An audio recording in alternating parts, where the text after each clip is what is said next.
And hello! Welcome. This is your GM in the Great Barrier, welcoming you to the center of your entertainment galaxy. We are playing Star Trek Adventures Aegis um, in the final, what we're hoping to be the final part of our Fallen Star arc. For those wondering, we will be resuming on a regular basis on Saturdays as far as the streams go from 1 p.m. to 4 p.m. Um, that's Eastern Standard Time, 6 p.m. GMT. And in addition to these streams, for those that are checking us out on Twitch, you are also invited to catch the Wednesday at 8 p.m. Eastern Standard Time stream. That is the Star Trek Adventures Broken Sword game. For those who might be in time zones where that's less optimal for you, we do have that on a YouTube archive. The first session is up now on the YouTube channel. When last we left off, our crew had very narrowly escaped a very tight spot in a meeting place where the Tellarites had came after the landing party that included Captain Barton, Lieutenant Shira, Dr. Lambeth, and Ensign Connolly. They were alongside one Aleska Romanov, an Alpha Centauri citizen who has a past in Starfleet. They were able to barricade themselves into a warehouse. The captain in the process was unfortunately dealt a injury. While the one Tellarite was knocked out, they were forced to carry the captain and try to keep him stable until they could get to safety, which involved a trip through the sewers. Meanwhile, Lieutenant Commander Patel, having gone under the captain's orders with the Vulcan consular officer Soldan, managed to make it to the consulate safely and was able to send a signal along to the Aegis through some additional helpful means that the Vulcans had secured. As a result, the Aegis is now alerted, and there was, I believe, even an exploit worked out to where the Aegis might be you might be able to reach the Aegis on a separate channel, albeit difficult communication, probably not a lot that you could get out of single bursts of information. Um, I have a question. Go If right ahead. I could affect the effectiveness of that communication, here's the principle I would want to use. There is certain atmospheric lensing effects that can bounce or affect communications or reduce interference. I want to see if I can cheat and make our signals a little bit better. Hmm, an interesting Think prop, about an interesting proposition, and one I think that would be good to discuss. Where I'm still recapping as we started Oh, very slightly later. But yes, by all means, hold on to that and we can discuss that a little bit further here. In any case, the lieutenant commander was able to make contact with the landing party who were in the sewers, and after consulting with the consular officer, Mr. Soldan,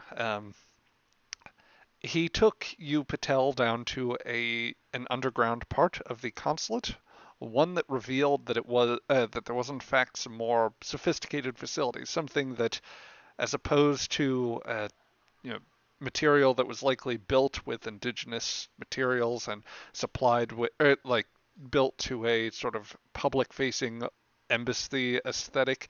There was something that much more resembled the interiors of a ship, and in particular that had a what appeared to be a working transporter system, which was used to bring the crew aboard, or rather into the consular building and their sublevel. You have all had the opportunity to rest very slightly, to at least clean off the stench of the sewers, and regroup. And it was in those last hours that Mr. Patel, you received word from Roger Kent, the head of the Alpha Centauri opposition. After a meeting amongst the crew, you reached out to see if he might be able to cause some sort of diversion, and he is very game for that in exchange for at least the pledge that you as a group might fight for Alpha Centauri's independents or might speak out on its behalf, letting them guide the process of where things go from there. Mr. Kent has indeed responded in the affirmative. He's saying that, he's going to create a diversion. It's going to come before dawn, so you have mere hours before this thing kicks off. Unfortunately, your captain is still in very bad medical shape. You are in command right now. Gulp. I will give you the prerogative to say whether you would prefer to start doing something yourself or if you would like to open it up to everyone. Would you Yeah. like to, what would you like to do? Yeah, I think we left off. We were basically sitting in like a conference room at the consulate, and we had just made the call to Roger Kent. I think. That is correct. That is Yep. correct. And we had pretty damn good intelligence that we were assembling on the building, its surrounding areas, and exploitable, elements of that. Yeah, but barring that, out of character, barring that, I don't remember formulating like a very specific plan of attack on what exactly we're doing. So I know that We had the not formulated yet. yeah that the independence movement is going to be doing this basically a civil diversion to get the security forces focused on them, so that we can then get to the governor's mansion or whatever it would be. I guess the colony admin or something to Yeah. get in there and apprehend Governor Slocum. But I don't think we talked about exactly how we wanted to do that. No, That we hadn't. And a question. As I remember it, the Vulcans were willing to beam us in or beam us out. I could not remember what was said in the last game. so Mr. Soldan has, after Patel's first request, had initially rebuffed him. If you wish to try and if you wish to make another attempt at persuading him and try to make the argument for it, he could still potentially be persuaded. That is entirely up to how you wish to proceed. Yeah, I think Patel wouldn't be the guy, especially in this situation. He wouldn't push it. Yep. He got his firm no from the Vulcans before. He's not going to poke that Yeah. wound again. Do you want me, sir, to start assessing ingress and egress from an engineering point of view? Yes, I would actually like you to coordinate with Lieutenant Shira on that as well, from the security angle. Absolutely. I'll be delighted to do it. Okay. Then that'll be the first thing I'll do. Dr. Lambeth, do you have, and correct me if I'm wrong out of character, and I don't know what you brought with you, but back to in character, do you have anything that or everything that you would need in terms of like a med kit to bring with us in case injuries do happen during our little escapade here? Or should we maybe ask the Vulcans to refresh your supplies? Yeah, I'll get the Vulcans to refresh my supplies a bit. I've got all the basic kind of kit I'd need. Obviously, if you get a situation like the captain's, you probably want to head to a proper hospital, but I can keep you alive in the meantime. Good. Then I would suggest while Ms. Romanoff and Lieutenant Shira coordinate or examine the plans for entering the civilian administration building, I would like to go see if I can get some words from the captain. I don't know if he's conscious or not, but I would like to see him before our mission. All right. And out of character, the way I'm seeing that is either two scenes or like we just let Shira and Romanov do their thing and I do my thing off screen. Up to you. Indeed. I'm willing to make this a scene for Patel since I figure this would be a character moment. I will give you the option. Tell you what, let's say Patel, Shira, I would like both of you to roll me a single d20. I will allow the lower roll to have the first scene. And that's a pretty low roll. Yep. That is fairly low. Yep. So, Yeah. the lieutenant commander gives you the orders and makes his way off to the medical bay, leaving you, Shira, with the former Starfleet officer, the human specialist that you've encountered on the world. Okay, so we need to plan our way into this building. Okay, let me take a look at this place from an engineering point of view. Personally, I like either burrowing in from the bottom or Yeah, ingress I mean from that top. should be a lot easier because, well, I mean, I suppose technically the Vulcans could use their transporter to get us on They top of won't. the building potentially, but that might lead to more questions than the Vulcans are comfortable with.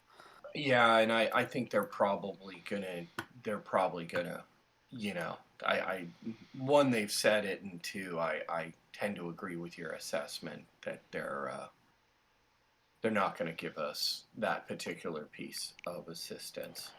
Because what good's an ally when you actually need them and they won't help? But hey, there you go. So let's take a look at this. Okay, let me look at this from control engineering, reason engineering. How do you want me to roll this, sir? So I think that with what you're doing, this would probably be a reason and engineering task. And to set the stage, as you've been given your orders, I would imagine that either in that conference room or some area around it, you have access to a Vulcan terminal or pad, or if there's, if memory serves, was Romanov actually carrying around some sort of personal pad device? Or had I you had just some. taken the captain's scanner, I think? Yeah, remember we had set up the room, and I think we had loaded I believe there was a table and it had computers in it, and we had a display screen, and we had loaded in data about the area. I see. So I just used that. Yep. I know enough Vulcan that I should be able to navigate this. Indeed you do. And you are Uh, with a remarkable ease, at least so far as you are concerned, Shira. Romanov is able to work through the whatever browsing system the Vulcans are using, and is able to quickly pull up requisite sort of general maps of the admin building. It is quite a large facility that was constructed.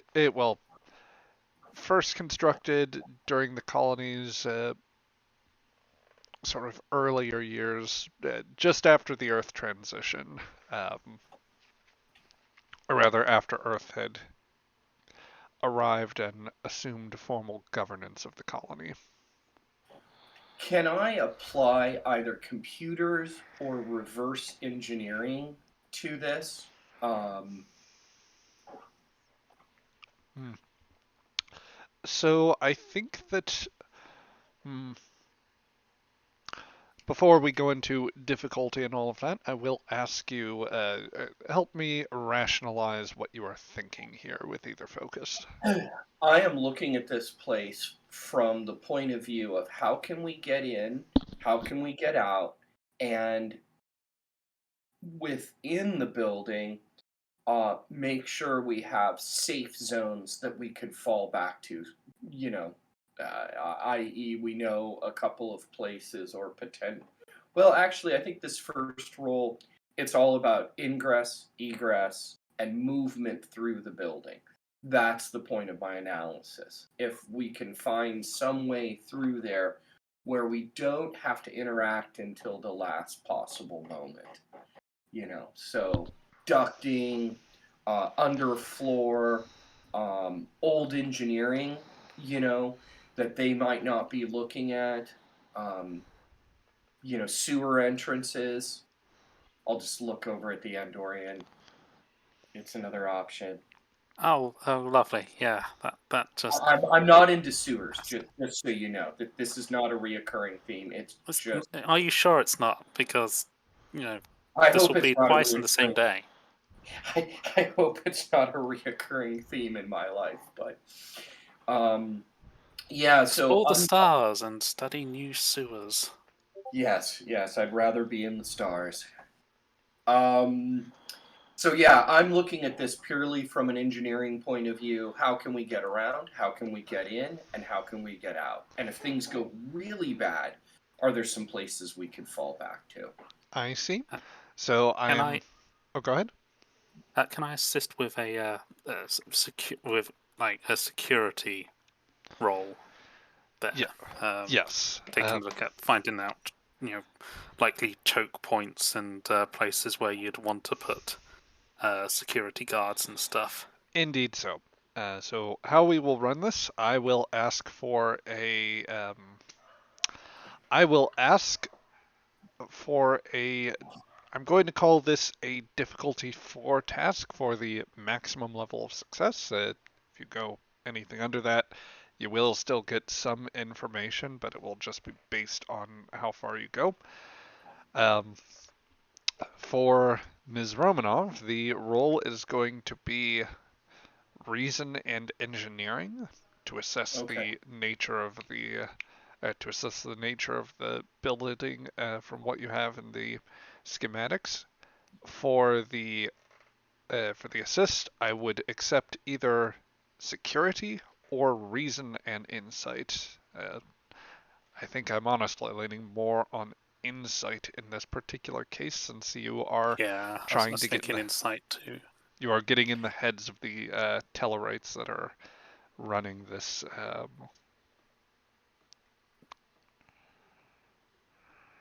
Facility.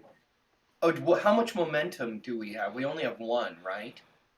You should have. It looks as though there is in fact 4 momentum right now. Oh, great. Well, Oh, then you get guys extra want die. me to spend on mine for sure. Eula, you've got to spend out of Well, character to the. I don't think when I'm assisting I can get an extra die. Oh, that's that right. is You're a. yes, that is correct. For those Okay. unfamiliar with for those rather who are new to the system, when it comes to assist rolls, it is actually there's a limitation of a single D20 roll. However, Romanov, you are open to roll it. You can buy multiple D20s. The cost for each additional die increases as you buy it, so you can buy a third die in your pool for 1 momentum, and then a fourth die past that for an additional 2. How much do you guys want me to spend on this? Because we want to leave some for the actual event itself. So I'm thinking just one. What's the difficulty again for it? It is a difficulty 4 roll. Hmm. Yeah, Can I'd recommend using more momentum. okay. And then also, I was raised here on Alpha Centauri. Um, can I reflect that with a focus of either computers or reverse engineering? Mm, I Also, we had the communication devices for their channels. Could we use that as like some kind of way to reduce the difficulty by listening in on their uh, comp chatter? Live so intel.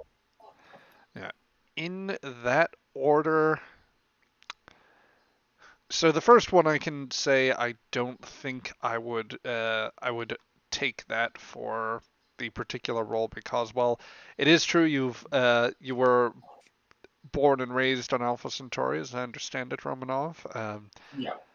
and you are indeed a very talented engineer. Your talents do lie more so with the um, Chips. Yeah, you're right. yeah, You're absolutely right. more of a Okay. ship-based engineer. So No, that you wouldn't are correct. yeah, You that are wouldn't correct. quite work. As far as the communication devices are concerned, that is a good advantage. But I'm debating exactly how to make that work. Because it does seem like it would be very helpful whenever you do breach the area, but let me There think here. is a way it could be helpful now. If we spend a couple of hours and Eula listens and I listen, we can triangulate positions based on signals. That's pretty easy. And we would get an idea of movement patterns and numbers. That ought to be able to help Eula. Okay, so that would definitely then let's see. I don't believe that we've established Eula has a focus for this, so I would be prepared to allow for that with the use of the comm devices. Would that be Yeah, I accept? definitely don't have a focus which is suited. I've got hand-to-hand combat, handheld particle weapons, shipboard tactical systems, first aid, explosives, and survival. So I don't think any of those are quite applicable for this. Well, I think You're that with quite, the you're with quite capable, Eula. I'm very impressed with your skill set. Um, Thank you. I'm this impressed could by be yours. could be a separate role, like a pre-roll before we analyze. And I'd argue that's control in engineering or reason in engineering, because we're going to listen in and play with the data to figure out what it tells us about the people in their the entities inside the building and their movement. hmm, I am slightly sympathetic to that, but I do think that it does follow along with it does follow along with sort of contributing towards the main effort of getting into the building, and Okay, it would also, in order to listen for that extensive period of time, it would be coinciding with the efforts that you are undertaking, Romanov. So right. it becomes a question of opportunity cost, is what I'm getting at essentially. Your call, Shira. You're the security expert. Do you want me spending my time analyzing their movement, or do you want me spending all my time figuring out this building and all of our options inside it? Oh, Let's go with the building. yeah, Oh, and that's what my thinking. yeah, I was going to say I should clarify that Shira can still listen in on this as part of that effort. Thus, she continues to contribute towards the assist, but she only rolls an assist as opposed to a separate roll of her own. So this comes down to one roll. How much momentum do you guys want me to spend? This is a Get group. 2 extra dice. 2 extra dice. So that's going to give me a task roll 2 dice, but it's actually 4 dice. Is Yes. that correct? Yes, you may Okay. increase to 4 with that. That will be 3 momentum from the pool. And I do have an applicable value. Always have an exit strategy. Romanov never goes into a place without a plan, especially when it's going to be, conflict. So, since I'm planning ingress and egress, can I apply my value of always have an exit strategy? I will allow you to apply that value, so you may spend a point of determination, which, for those keeping track at home, my present way of working with this is that on a per session basis, I allow the point of determination to be. I allow people to get back their determination for that and go on from there. So, Now, if I spend my determination now, I won't have it for combat. So it might be better to just go with the 4 dice. yeah. Well, and I should say you also have options in how you wish to tap that point of determination if you decide to spend it now. You can use it to gain an automatic critical success, which if you meet or come close to meeting just on the dice roll alone, that will likely net you back some momentum. Alternatively, you can hold that point of determination in reserve till after the dice roll, and if you should find that if you don't succeed with that roll, then you can use the determination to re-roll any zeros that you have in the pool. Or failures, essentially. So I think it'd be better for me to roll first and then worry about determination. Okay, So I'm reason engineering with 4 dice. correct. Okay, here it goes. Oh boy, Hey, 6 successes. that is 6 successes there. So with that, you are going to first gain back 2 of the momentum that you spent. Or in other words, Craig, if you care to drop just 1 of those for me, I'd appreciate it.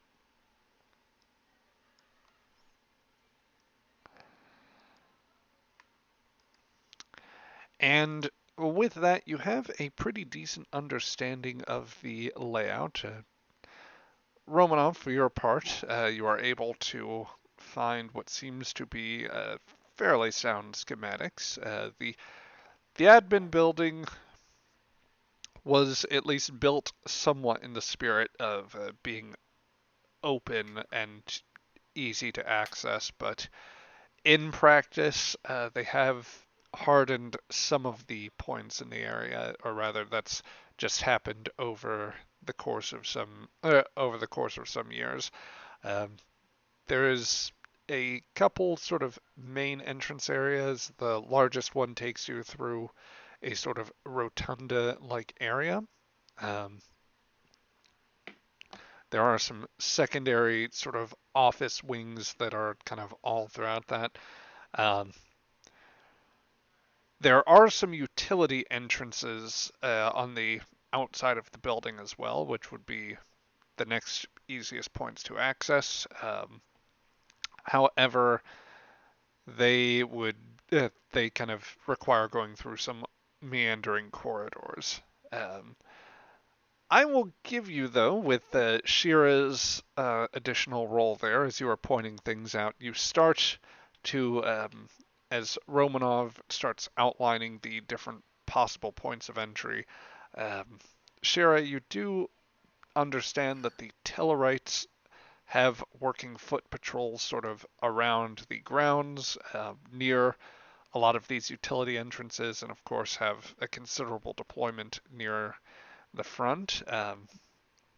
You do think, though, that the foot patrols with the diversion could be disrupted with you know relative or with uh, allow me to rephrase. The foot patrols that are around the area would probably be pulled away once Kent's little disturbances kicked up here. Um, So that might be something that you can manage. And since you are already within the cordon now, it seems that it should be easier to get to one of those entrances. You may have to face a couple guards, either Centauri militia or Tellarites, but it would be it would be better odds than going directly through the front. Um, I will, however, give you one additional detail. As you are listening in, you learn that the Tellarites are busy reorganizing some guard, particularly focusing a little bit more near the front. Um, it sounds as though Admiral Clochon has sent, well, some of the higher ranking officers that appear to be sending orders over this have put it in terms of a request, but it sounds very much like Clochon is essentially calling to Slocum, and that they are busy coordinating security for a meeting in the building's eastern wing, which So we have an idea where he's going to be at, and that is the eastern wing. precisely. Then, is there anything nifty there? Good utility entrance, maybe a rooftop entrance, maybe something lucky underground. Hmm. Anything that can get us there where we don't have to walk down too many hallways and engage people. There is probably a utility entrance that after a slight bit of running through tunnels, you could find a utility elevator that would put you probably somewhere deeper into the rotunda or like near an access point. Essentially, as close as a map essentially to get through, and then you could break into the site from there. Um, it is likely that while most of the layered defense is going to be on the outside, um, there will be possibly a bit of a firefight just getting there. Um, Otherwise, or rather, that is to say, in the eastern wing. It is also worth noting that the primary access to that would normally require going through the rotunda area and like taking an appropriate turn in order to access that part of the wing. Um, Once you break through that, or well, you could bypass that through the utility elevator as well, but it's likely that the defenses are layered such that if you're not careful, you might have company coming behind you as well as ahead of you. It's also sort of a reason to hope that Kent's operations do pretty well. So far as that wing is concerned, too, the it seems as though there are some isolated offices that connect to a meeting room in the particular area they are suggesting, um, or at least the most likely area. Depends on how big of a meeting Kent wishes to go for. Another question, based on looking at the engineering of the building, is it possible to either jam uh, transmissions, like so, they may not know we're there right away, or, either using the building or just using our resources? Hmm. Meaning blackout comms once we engage to bag him. Your personal communicators might be able to create some sort of minor interference if you are working in conjunction. It may, however, prevent you from being able to use them as easily. Oh, this is dirty. We've been listening a little bit to these people, and we've been recording that. Could I create a fake message that we could distribute if we're in trouble? Like it's one of their own voices saying, perimeter breach, opposite side, and they might buy it because the voice sounds like one of their Tellurites or their human allies. Right? Misdirection is always a way to go. It, I'll throw that on the table for Eula. Yeah, that could work. That's the best I can give you. Other than this is a grab. I think it's a good grab. You've grabbed good. Okay. And then, of course, we'll know once we bag him how we're going to get out. That's the other thing, too, because we can't beam out with him, right? So we're going to have to get him out of the building from that east wing and get to a place on the street where we can be picked up.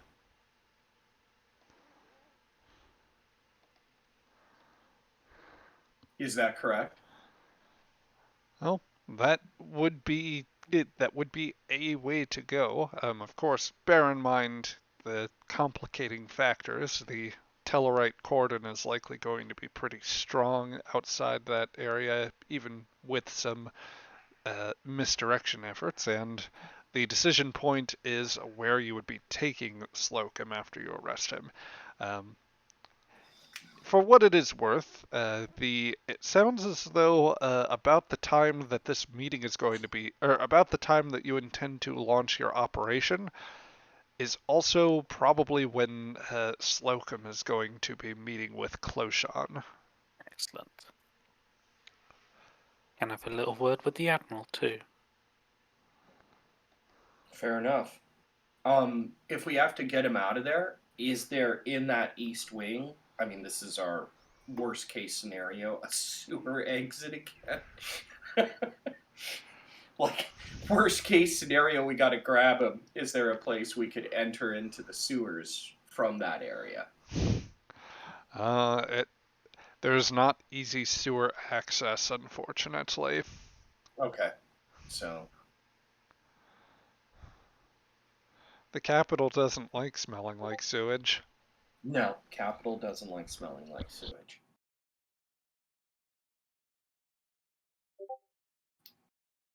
Okay, it's the best I got, Eula.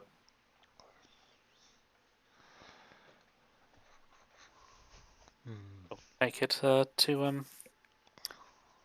Patel. Yeah. So you start sketching out details and putting together at least the beginnings of some proposal. Mr. Patel, however, is presently occupied in a Vulcan medical ward. It's a smaller facility. The consulate wasn't necessarily meant to have a large hospital and likely not to care for a lot of non-Vulcan patients. However, they do indeed maintain a small facility, something that is comfortable enough, appears, quite. There's the familiar smell of sterile environments that one would expect in a medical ward, and the captain is presently laid out on essentially the Vulcan precursor of a biobed. There are few bits of equipment, nothing too invasive, just for vital sign monitoring, as they have the appropriate sensors for that. And there is a seat nearby that one of the doctors has provided for you, Mr. Patel, as you come to sit down with the captain. He steadily grumbles back to consciousness.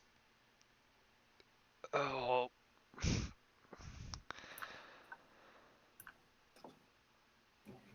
Captain, can you hear me? Yeah, I can hear you. I was just hoping that this part was this part was just the bad dreams of first mission anxieties. Patel smiles nervously and says, "Yeah, I'm right there with you, Captain." Yeah. At this point, Did from what rumors I'm getting, I'm giving Archer a run for his money. Did the Vulcans give you any sort of update or anything on what's been happening? Well, when the last Vulcan I spoke to told me that I am in a medical ward in the consulate area on Alpha Centauri. And Well, things have gotten interesting, Captain.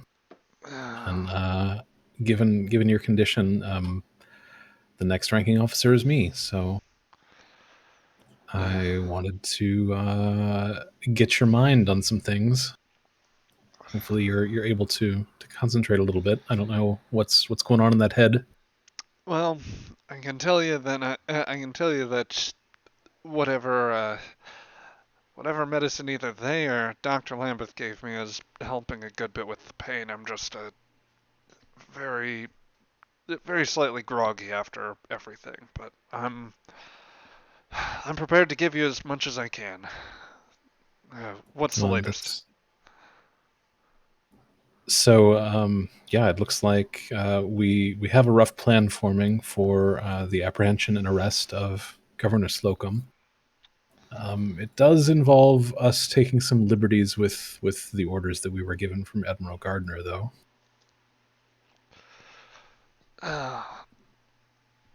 As the commanding officer on this mission, even if I'm laid up at the moment, I do think that's something I ought to know, since if this comes to a court-martial, then I'm going to be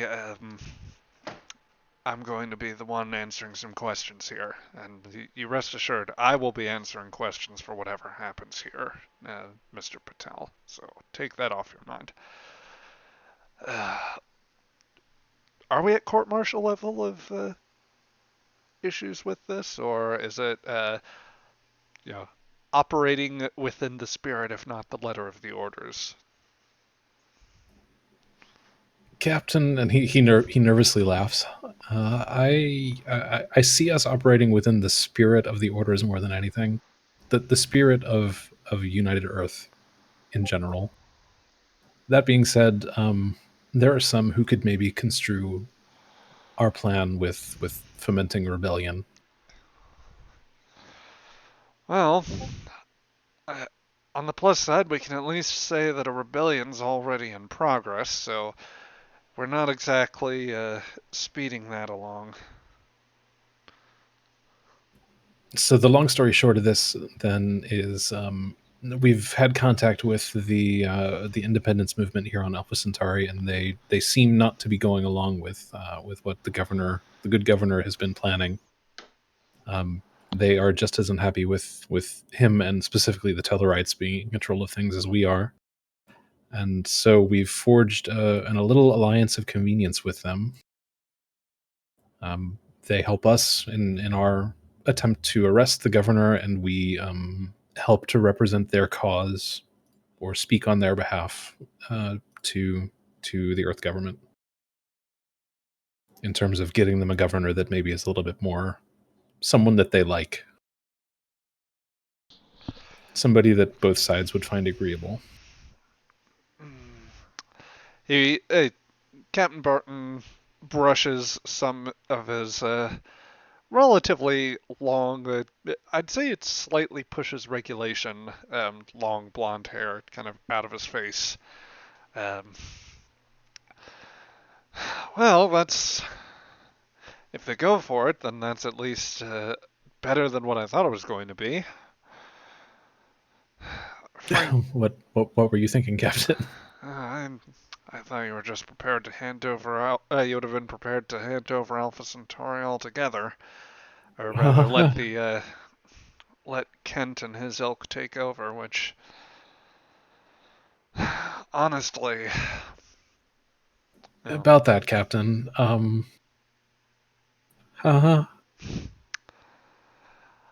Nervous smile, sweat running down my brow. That's sort of the arrangement, Captain. Oh, so we tell them that we will see about getting them a governor they like, and in the meantime leave things to the movement to run Alpha Centauri on a provisional basis, and maybe we just let that provisional basis become temporary, or rather permanent. It does involve selling the farm a little bit here, sir. Yes. He looks up at the ceiling for a moment. I might get court-martialed for this. But this honestly, it seems like the only play I can think of that doesn't at least at least bring the Earth fleet here and automatically trigger a battle with that Mako fleet and the Tellarites in orbit. That's presuming that we can get the Tellarites to honor the change in regime. Oh, this is gonna be more complicated. Oh, he tries to like ease himself up, but like grunts a little bit in pain. If I can get something for the pain here, then well, the slight bit of pain that I'm feeling, and maybe something to make me a little less woozy, I can join you for this. Captain, I think the doctors, both the Vulcans and Dr. Lambeth, have assured me that you should probably not be moving, sir. Well, yeah, that's fair, he says, and he starts laying back down. I just wanted to map the stars, so. Well, the plan seems, I mean, about as sound as we could expect in this case. Though there are definitely some holes that'll need to be filled up. He looks back to you. What's your biggest concern at the moment, or biggest question, perhaps? Any advice for when we inevitably come face to face with a good governor would be much appreciated. As you know, I do better when I talk to my rocks and my books than I do with people. He chuckles very slightly at that. Well, if you can get him to order his surrender, then, or rather to order the surrender of his forces, and maybe talk to the Tellarites first, then, just keep that part very short, very sweet. Have Eula point a phase pistol at him, and that might do enough to convince him. If it And doesn't, the oh, go ahead. and the Tellarites, Captain. To be honest, they give me a little bit more of more stress than the idea of the governor does. I don't blame you. They're not exactly the most even-tempered people that I've met. Well, if you can convince them otherwise that that Earth is now rather that Mr. Kent's movement is now representing Alpha Centauri's interests as opposed to Slocum's, or even that we are taking control of the colony, then I guess that might be the way to go about it. I hate to say this otherwise, but honestly, I think that in their case, unless you can break through to Closhon or whoever else is around,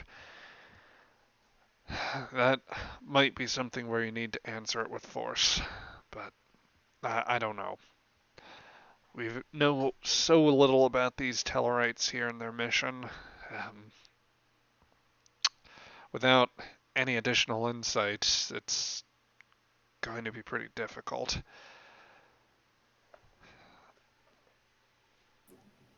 Patel just gulps again and sort of he lowers his voice more to himself than anything, but it's one of those things where the captain can definitely hear, and he says something like, "I wonder how the weather is in New Zealand." Well, if we make it through this after everything's all said and done, then maybe we can ask. Oh, what was his name? Hey, Mr. Olit. Oh yeah, Titus Olit, if I recall.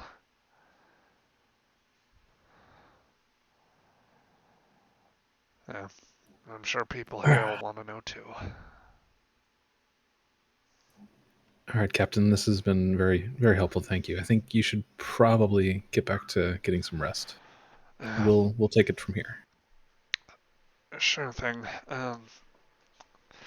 Don't seem to have any of my equipment on me now, but if Romanov needs anything, then distribute what you need to. and whatever happens with the mission, um, so far as you are concerned, you're acting under my orders. I'm giving you carte blanche here, Commander. Okay. I have every confidence in you. He tries to smile sheepishly, but it just comes across as being like very unconfident in himself. But he says, "Thank you, Captain. That means a lot." 99 now. Yep. And the yes, a Vulcan comes by. And it's like, yes, good night, Captain. And instead of administering like pain medicine, just nerve pinches him to sleep. Jesus. Or just places a pillow over his face and just holds it down. Yes. And he was never seen again. No, we parted on good terms, so everything is good there. But anyway, yeah. So, in the meantime, let us check in with our other officers. Dr. Lambeth, what have you been up to in these hours where the mission is being prepared? Probably just like stocking up medkit, making sure he's got everything. Yeah, just making preparations equipment wise, I guess. If anyone's telling him to do something, he'll do it. But otherwise, I'll let others interject as desired for that. But indeed, the Vulcans will be somewhat amenable to at least making sure that you have a little bit of basic tools and medication that might be compatible with humans. They of course do have a slightly different chemical composition of their blood, so um, not every compound they have or every medication is necessarily useful for you. Can we get Are we all together? Well, I'm presuming that during the time that you and Eula were working on this, that you might have had other things going on. So unless certainly Patel was away, and Dr. Lambeth would have been away for at least parts of the work that you were doing. But we can reconsolidate people once I have an idea of what everyone else was doing, which in this case I would just need to we can check in on or we can follow up with the thought that you have here, but first we will touch base with Mr. Conley. Ensign, what would you be up to? Wade's practicing his fast draw with his phase pistol. Getting ready for the infiltration attempt.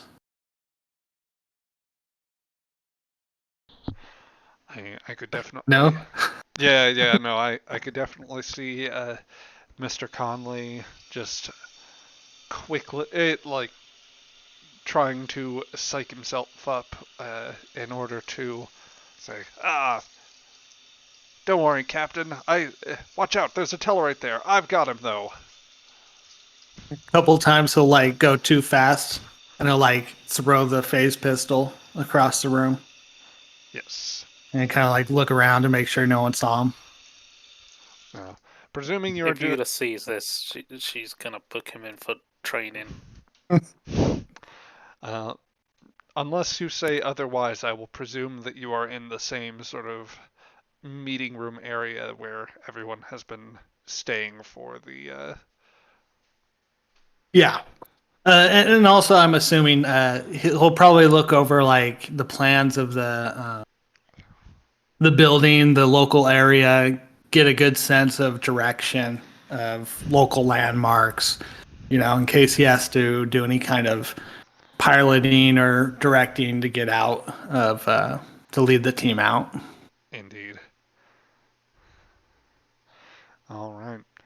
So the there does I will give you that there doesn't seem to be much to do in terms of like vehicular navigation, unless you can make a break for a Tellarite shuttle that is parked nearby, and uh, that will that is an idea certainly, and you do know that they can accommodate uh, probably enough people to include your away team and Slocum, but that obviously leads to a whole other set of issues, namely the other Tellarite ships, any positions that they have, or ground emplacements which could take on the shuttle, and of course the fleet I, in I orbit. was I was thinking about more of crashing the shuttle into the governor's mansion.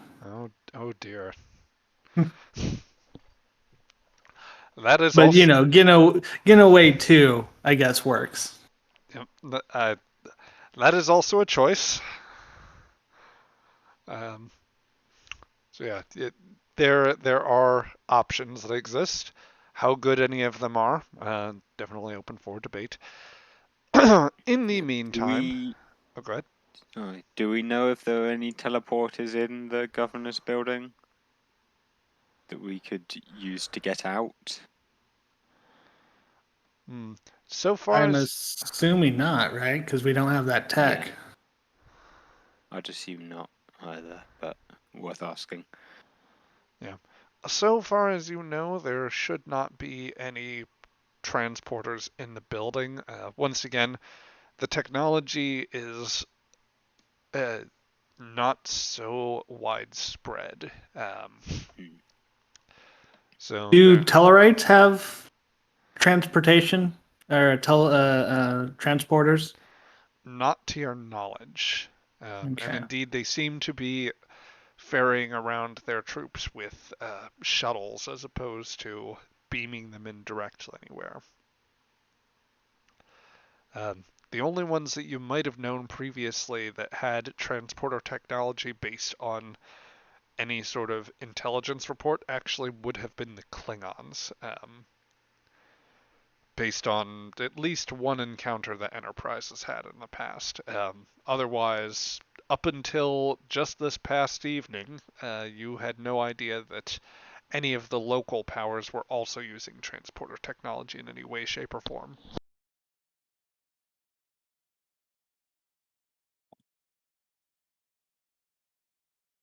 We're behind the curve on that one then. Mm-hmm. Yeah. So the time passes, and you, as um, Shira and Romanov are ramping up their report. The doctor has come through after rummaging for what supplies he could. A very nervous Patel re-enters the conference room you've temporarily set up for as your base. A man not entirely assured, despite the captain's best efforts.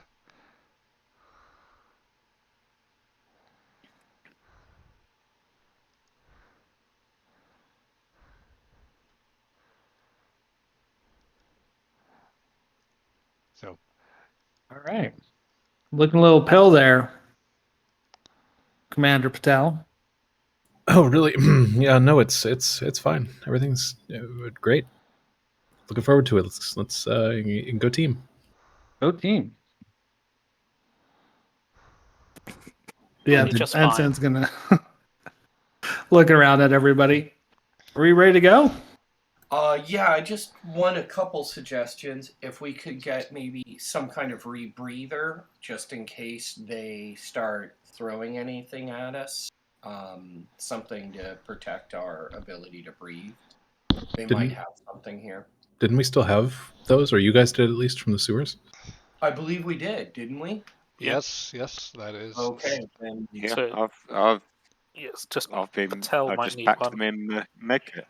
I can take them out if you want. The only thing I can do ahead of time is I can try to rig that communications distraction. I can make that here while I have good computers and stuff. So if you want me to do that, I think I could whip that up pretty fast. Refresh my memory. Which communication distraction are we talking about? Well, this would be one that we could apply if we're in really bad circumstances. Because we've been monitoring their communications, we kind of know repeating voices. So we'd have an idea of a command. One of them is a command voice. We've seen it issue orders. So I could make a fake recording of that person saying something like, go to the West End, there's a problem. It might work. Yeah, the problem is then if that person is on the air, they'll just go rescind that order. That's true. And That's true. I would hopefully try to jam in that case, drop it and jam. I had no guarantees on success on that. Side note, could we have the Vulcans replicate like militia uniforms? The commander really does not want to keep tapping into the Vulcan's resources on this. And I don't believe the Vulcans have replicators. Yeah, Yes, that's That Alrighty. you know of. But they'll probably have there might be a couple of militia guards around that we'll have to take out, and you can borrow their Grab. uniforms then. Sounds good. That is a really good idea, though. all right. So, do we know how we're proceeding from here to there? We have found a possible ingress here, and I'll point it out on the map. This seems to get us as close as we can to that meeting area. It's the best we can do. Great. Patel turns to Shira and says, "I assume you and potentially Ms. Romanoff are taking point since you've worked out the plan, and the rest of us just follow." I'm deferring to your tactical expertise here. I should be able to get you up to the meeting room where the good governor is meeting with a certain Tellarite admiral. All right then. So we might be able to bag 2 icicles with 1 shot.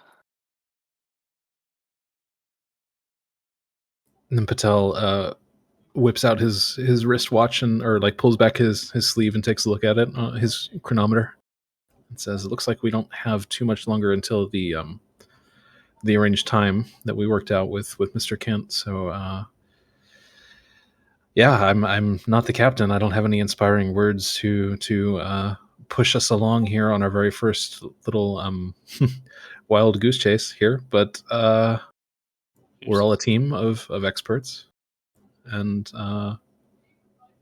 I can speak for the captain when I say that he has every faith in us to in all of us to execute this plan." And then he tugs at his collar because that was his excuse for an inspirational speech. Yeah. If you would like, I will allow you to roll a command and presence roll in order to attempt to give an inspiring speech. I do feel obliged in that case, however, to drop my last point of threat just to see if your mannerisms create an increased complication range and not assure the crew. I love it. Let's do this. All right. So base difficulty 1. Got this. Got this. Do we have? Is that 3 momentum correct on our thing? It is correct. Romanov earned a bit back just a little ways earlier. So Okay, I'm gonna just take 1. spectacular. Hey. And that is 2 successes, so you get that momentum back, or rather the pool does not change. Patel's words may not be the most elegantly crafted, however, they're sincere at least. And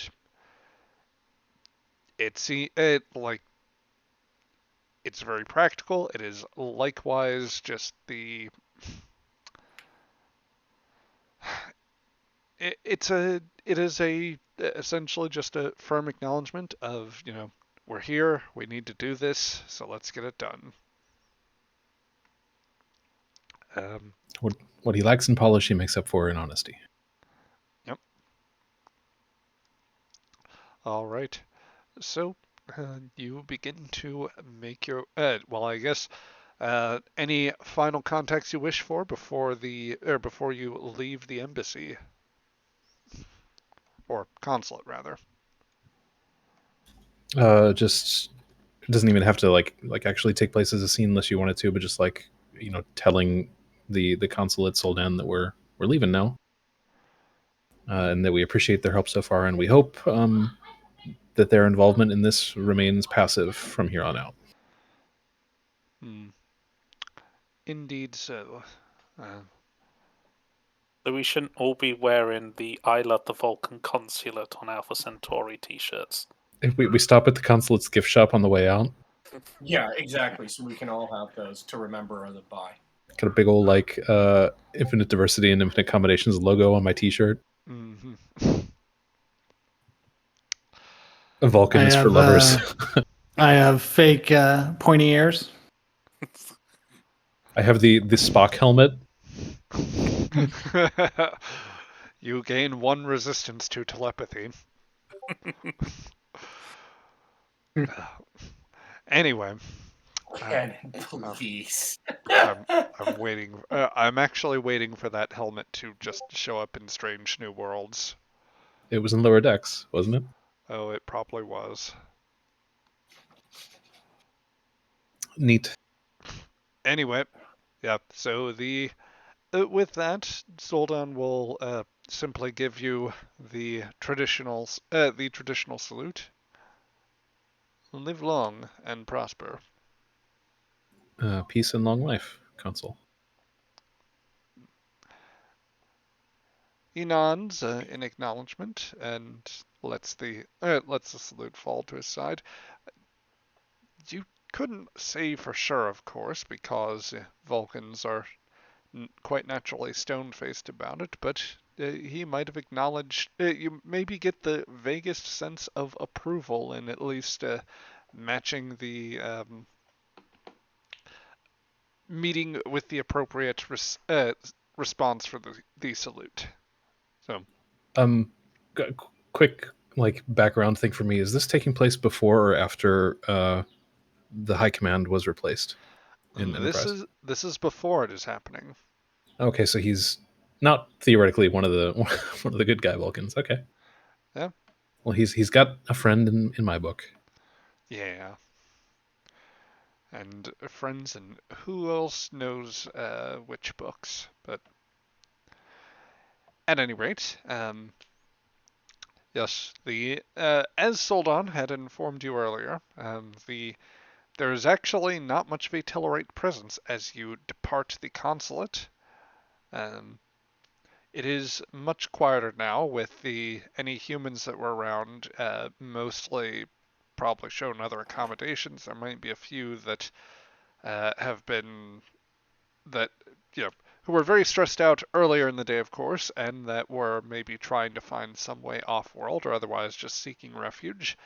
They have since, in the worst cases, they are probably just finding like a bench or something to hunker down on and just lay down and try to rest, because it is quite honestly, by this point, it is very early in the morning,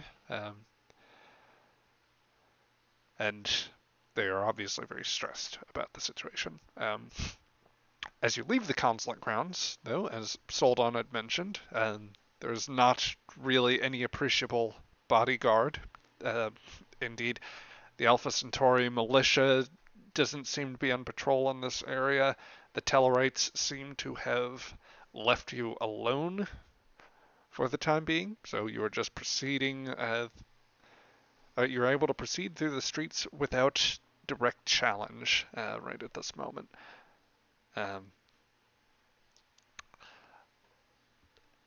On making your way there, however, you do see a vehicle, or like one lone vehicle, rolling about.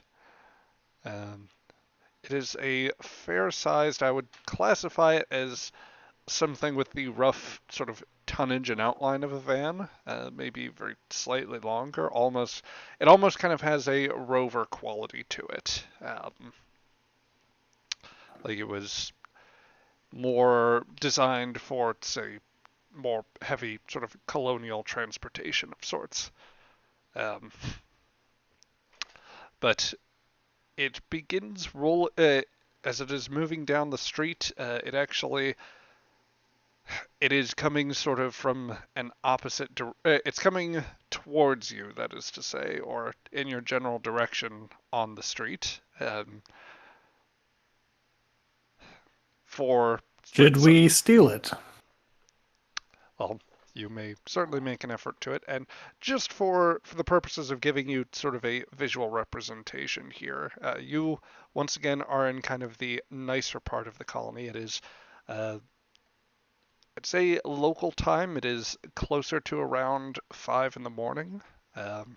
So, contrary to the imagery here, it is not daylight. The mountains are mostly obscured. You can very slightly make them out against the deep bluish purple of the sky, or like where they obscure the stars. There's limited lighting from the main settlement, as the curfew that ought to be otherwise up seems to be disrupting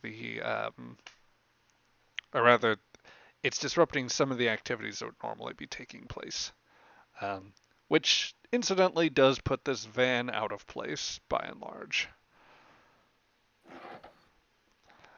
So you do have buildings kind of to the left or right of you. I would presume that you can decide whether you are walking directly down the street or just taking a sidewalk approach, but you have kind of options there. I think that's our Uber. Are the windows tinted? Can we see like who's driving?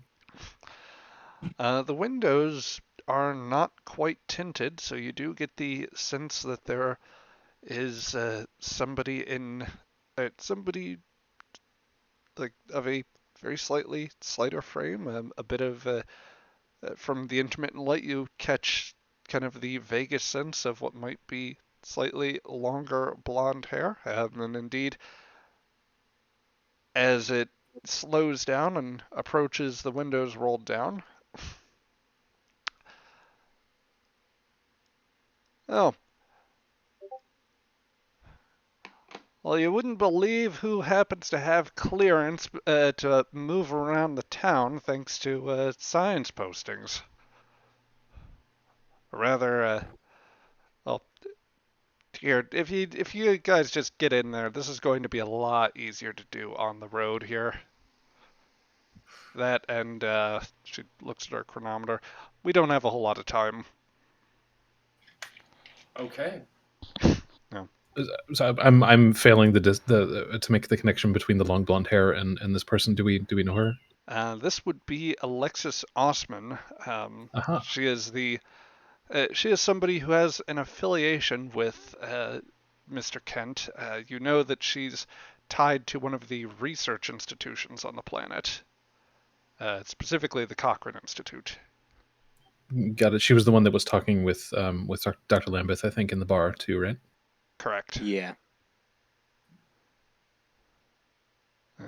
I toss a look over to the doctor and give him like a wordless question, like, "Do we? You were the one who talked to her." He shrugs and he'll then walk up to her. Oh, Miss Osman. Oh, what a surprise meeting you here. Just to refresh my memory, you had at least introduced yourself to Kent by your nickname. Yes. Yeah, I think it's Danny. Yeah. Okay. Oh, hey there, Danny.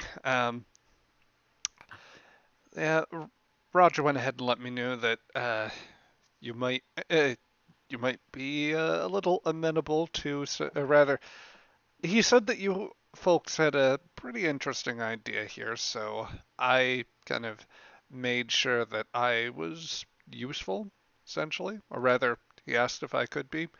Um, and of course, since I technically have an overlapping role with the defense of the colony, the Cochrane Institute is a part of the um, organizations here that works with the colonial defense perimeter, specifically the satellite portion. Um, I thought it was only natural. I use my clearance to help get you to where you're going a little bit faster. Well, thank you very much. It's much appreciated. As you step in, there are distant sort of low rumbles and very slight sounds of like signs of brightish lights that are coming from all different parts of the like all different directions from the sort of outer edges of the city. Oh, some of them went off early. Not explosions, mind you. It's more just flares and activity like that. But yeah, we need to get you guys moving. That's our cue. All right, Come on, folks. pile in. Island. It's I wasn't fancying a walk anyway. no. Did I encounter or hear of this lady when I was working for Kent? Most certainly, you know that she would have dropped by a fair bit. You've probably even exchanged a pleasant word with her. She is sort of more engineering and science oriented too, so she goes so far as to look at you. Oh, Romanov, glad to see that. It's good to see that all of you made it out first and foremost. That was a little bit of a dicey situation. It definitely was. I'll just look at the rest of them. I will vouch for her. You'd better. I've been vouching for you for a considerable bout of time. You have, and I've just traded back the favor. She kind of smirks a little bit at that. All right. So, I'm guessing the Capitol building is our destination. That would be correct. All right. East Wing. Oh, dear. Everybody, put on your seatbelts, please. We want to be safe about this. Yep. Yeah, particularly when I do something like this, and she pulls. She effectively like sends the wheel from one end to the other and pulls a bit of a U-E basically in the road, and it's like, oh, nice thing about curfew. You don't get to do well when you do the things that aren't street legal. Nobody's around to police it, or at least when the curfew's going, but nobody's actually watching.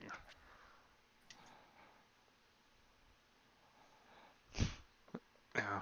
Truth be told, the protests have already stopped from the protests already stopped a little while ago, or rather, they started a little while ago. So we've been already working to pull the Tellarite's attention away from the capital site. How's the turnout at the protests? Oh, good and reliable. Mr. Kent, as well, Roger likes to say, we're always we're a pretty organized outfit. To be honest, the way that they're organized hasn't changed that much since the movement's been around, and they've always been more organized around more the notion of sort of a precinct style thing. You know, there's always been the hope that one day we'd properly be able to exercise that right to vote on something that mattered, as it were. But yeah, this is about as good a shot as any, I think. Or rather, the organization is such that it happens to unfortunately have fortunately in this case, but more unfortunate because we're not really about the idea of implementing force in this manner. It's very much there's some cross application, is what I'm trying to say. I'm sorry. I'm a little more comfortable with the numbers than I am the people. Tell me about it. It's like, someone who can speak my language. Finally, a person of science and culture. Yeah. Um, she will continue to chat with you on such matters. Picking up with increasing speed, you could probably guess, Patel, that if her headspace is anything like yours, um, she's putting on a very brave face as basically she works to not, she works to keep her cool, essentially.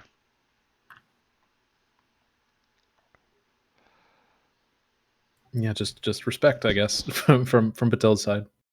Yep. So you continue to navigate your way through the streets. There are the buildings in this area. It is very much more sort of the futuristic Art Deco look that you would come to expect from most other towns in United Earth, in stark contrast to the outer areas, which are more familiar probably to Dr. Lambeth with the more traditional colonial feel. Um, but it is, you know, this is very much it's very much a place that you could mistake for another Earth city, and that were it not for the occasional overflight of a Tellarite shuttle, might have seemed like a very calm place and very nice place at night. Um, that said, the atmosphere is starting to thunder with a few more shuttles taking off from parts nearby the city, and possibly some arriving from the lower, like from orbit, that are heading towards the areas that Kent is creating the distraction. Okay, I take it. Am I dropping off at the front? Is this a let you roll out the doors and then have me speed No, away? we are going in on the east wing. I'll show her on a data pad where our ingress location is. Okay. Well, I can at least get you. I can get you certainly close to that. There might be just a very. Oh, damn it all! She says as she makes a turn um, down a street and seems to be like have the Capitol building in sight. When you see that there's a Centauri militia patrol, basically a couple of soldiers kind of manning a checkpoint area. They seem to have some basically some makeshift temporary barrier type thing up. Um, I'm imagining it's kind of cargo containers that have been wheeled around, for lack of a better phrase. There is a way through them, but that is where the guards are standing, essentially. Checkpoint. Yeah, as she makes the approach. Okay, my clearance might be able to get us through here. Technically, I understand that I got some alert that there might be some sort of meeting with some bigwigs, so I could rationalize this. That being said, uh, what would you be comfortable with, or what should I do? I'm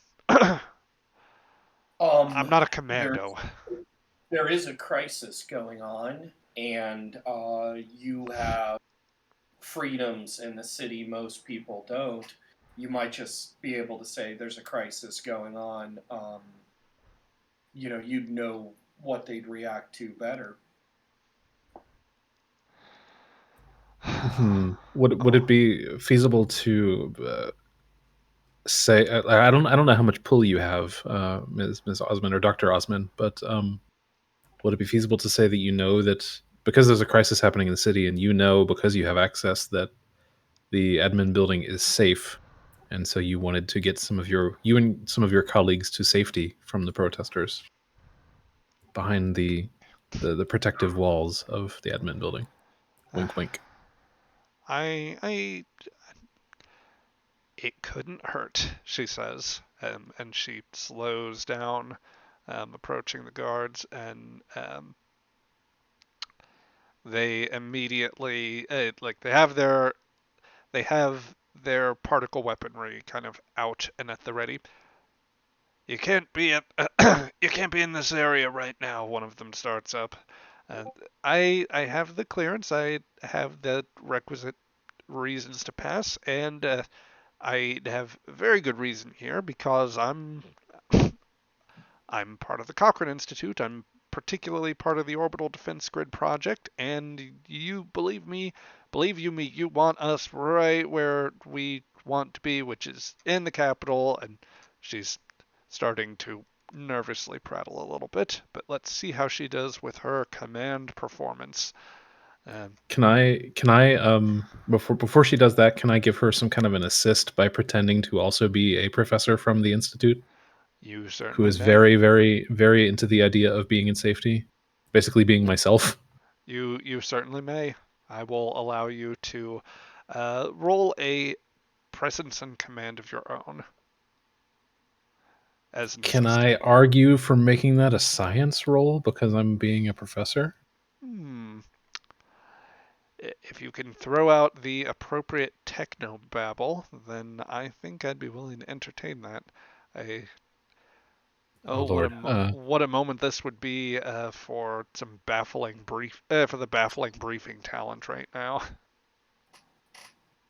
Actually, yeah. What talents do I have? I haven't even looked. Nothing that's really helpful. Uh, you are more a science man, so it's understandable. That's true. Uh, so anyway, she's going to get 2 successes, and that is another 2 successes on top of that. Um, Okay, so I've got a thing yes, by all that I means, that I can say. roll I damage, have. please. How are we like carrying our equipment? By the way, I would like, do we all have it in our pockets, or does somebody have like a briefcase or something like that? I would imagine that unless you said otherwise, that everyone has resorted to hiding it on you as you did earlier, with the exception of Dr. Lambeth's medical bag, which, I mean, it is obvious that he has a bag, but not the contents of it. Okay, then I'll improvise with my hand scanner or something that's identifiable as like a little handheld piece of tech. Okay. Um, uh, Doctor, I hate to interrupt, but it is incredibly urgent that we get these access codes into the safety of the building. We wouldn't want the information that we've been working on back in the lab to fall into the hands of any sort of rebels. Oh yeah, we definitely don't want that. If they get a hold of these, and they could take out the codes, they could turn the satellites on us, they could turn them on the Tellarites, and what would? Precisely, Doctor. This is why it's so important. You got me convinced here. Just yeah. He gestures to his colleague and waves you on through. Um, just be sure to. I will send along word to the Tellarites at the front. They'll be expecting you. They may ask to. They may conduct a security check just to be absolutely certain. But, just everybody have your credentials ready here, and I'm going to say that because it is relatively dark and he is addressing more Osman and Patel, he does. I will give it to them that they do not take notice of the Andorian, who, in all likelihood, has like the headscarf or hood from the jacket Mr. Conley gave her earlier. Yeah, it's only some blue skin showing. Yeah, not enough. So, yeah, but yeah, the guards will allow you through, and Osmond's like, oh, well, that's a rush. Patel starts hyperventilating. Let's not do that again. If we don't have to. I agree with you, Doctor. 100%. Yep. I don't know what came over me. Well, it's good. You ever consider a career in the whole espionage thing? Again, I guess you're Never. part of Starfleet, so that it seems to be the way it's going. Yeah, about the whole Starfleet thing. I've only been in for about a month. A month? Yeesh. Well, I I wouldn't have guessed that. Wouldn't it? Very well done. Very well done. We were in, so. All right. So, she will wheel you around through an area of the Capitol, and kind of approach what appears to be the a loading dock area. This time there are a couple of Tellarites sort of sitting near the docks, and they look out to you and start like waving you off. Osman, for her part, is going to stop and say, "Well, I know I said let's not do that again, but I guess never say never. I can try to buy it, like try to convince them to let you in, or if this is where you're doing your commando thing, then well, have at it." Lieutenant, and I turn back to look at Shira. At this point, the stage is yours. And shoot a look to Ms. Romanov as well. Yeah, this may be as good as it gets. Eula, I'm gonna defer to your call on this, but this may be as good as it gets. It's about to get better. Let's go. Do you Okay. do you cock your phase like weapon Oh, yeah, when you say that? Yeah, Romanoff already has hers out. It's ready to go. And I got a better phaser. I don't have that crappy gun I had from before, right? Indeed. At some point, I imagine that the captain's phase pistol has been handed to you. So Okay. you're still well, rather, yeah, you had it when you were sealing the doors behind them. Yeah, that's right. That's correct. So You've had a little time to practice with Mr. Conley on the quick draw, which was not standard Starfleet technique back in the day either.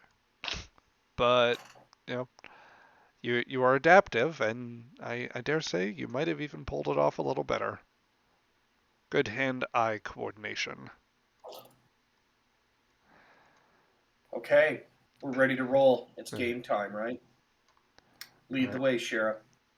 Okay, so as Osman, she sort of stops. She stops ahead of the Tellarites. They're probably about at 20 meters distance. Their rifles kind of at an alert carry position, so they could quickly raise them if need be, but they're not immediately engaging you. Okay, so I think perhaps we use the comms distraction to try and clear the field of these. You want me to try a calm distraction? Yeah. Have them. I don't know. Say that there's more. That the protests are getting like tense or something, and they need more security. Okay, you got it. Cover me. I'll do this fast.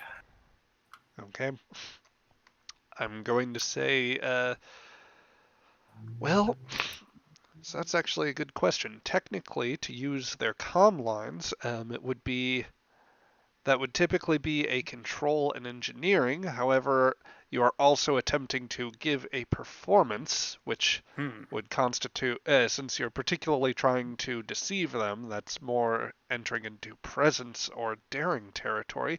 So I think that the most logical step here would be to split the middle and call it. I will give you either the option of daring and engineering or daring and command as you. Actually, yeah, I think daring and command kind of makes sense here. It does. I'd like to try to use engineering because daring and engineering is better for me. Meaning, I'm relying more on the fact that this looks like a real signal and their equipment would recognize it as that. Hmm. Well, But I'll do daring command too. Yeah. Whatever you. So, I will frame it this way. You may use engineering if you, so long as you are essentially not using the vocal commands in order to signal it. The cues you are giving are more like a general sort of uh, operating the comms in order to basically give them just enough clicks to convince them to check somewhere else or like whatever their equivalent of Morse code or some basic emergency signal, something that would draw attention elsewhere. I'll give those options to Eula. These are the two options you've got. I can give it to them electronically. They might buy that really fast. And I can try to make it a bit of a cover up, so they don't know where it came from, but they will realize either way, at some point in the next 10 minutes, they'll know that they've been compromised. That's fine. We'll do it because I don't fancy shooting my way through 8 Tellarites. Okay, so I'm going to do daring engineering. I could shoot my way through 8 Tellarites, but I don't fancy it. I should clarify that you are are parked at a sort of back end, and that near the utility block, it is there are only actually 2 Tellarites right now. Okay. That is my mistake for not clarifying. I apologize. Right. Oh, only 2 Tellarites that we can see of. There are only 2 on the outside of the building. If there are more of them, then they have more on the inside. Okay. So it might be worth doing it anyway, just to see if we can get some of them to go away.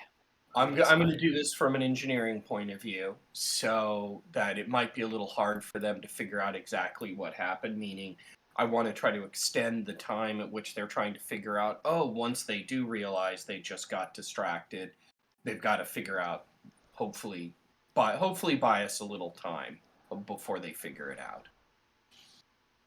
That was my thinking. Okay. Daring and engineering. Task 2, do you guys want me to spend a momentum on this? Yeah, I think you can spend momentum, yeah. Yeah, definitely. Yeah, that's probably a good idea. Okay, I'm going to spend 1, so I'm rolling 3 dice. Daring and engineering, and complication range is 1. And I have no applicable focus, so... Okay, so... that is going to be a single success here. And I think that the... What was the difficulty? How much did you fail by? Difficulty 1, it was a success. Oh, okay. All right. Well, technically this is a creating an advantage task. I don't believe I had... unless I'm terribly mistaken, and, GM brain being what it is, sometimes that's possible. To create an advantage would technically be a difficulty of 2, normally. I can apply a value at this point, but I'm hoping to keep my determination for, for the battle. So if somebody wants to assist me, they could do that. I would allow for an assist roll if somebody's prepared to justify what they did.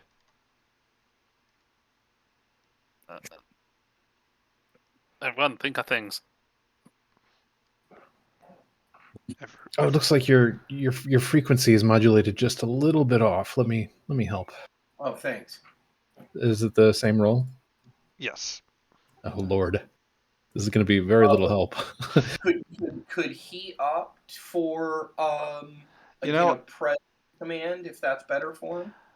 I would also actually, since you're offering specific technical assistance, I would be amenable to switching from daring to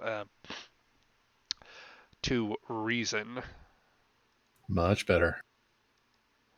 Engineering, however, will remain. Oh crap. Oh no. Fantastic. So, Oh, first and that did not go well. first and foremost, is that would you prefer to buy off that complication with your 2 momentum? Would you prefer to accept that complication as a narrative complication, or would you prefer to give the GM threat? I would say spend the momentum because I want to get inside this building. Yeah, I agree. And before I actually do that, I realize I do need to ask, Craig, did you in fact drop momentum from the 3rd die that Romanov spent? I did. Okay, good. Yeah. Just making sure here. So then you do have the ability to buy off that complication. And we will say you realize at the last possible moment, Patel, that your calculations were in fact slightly off.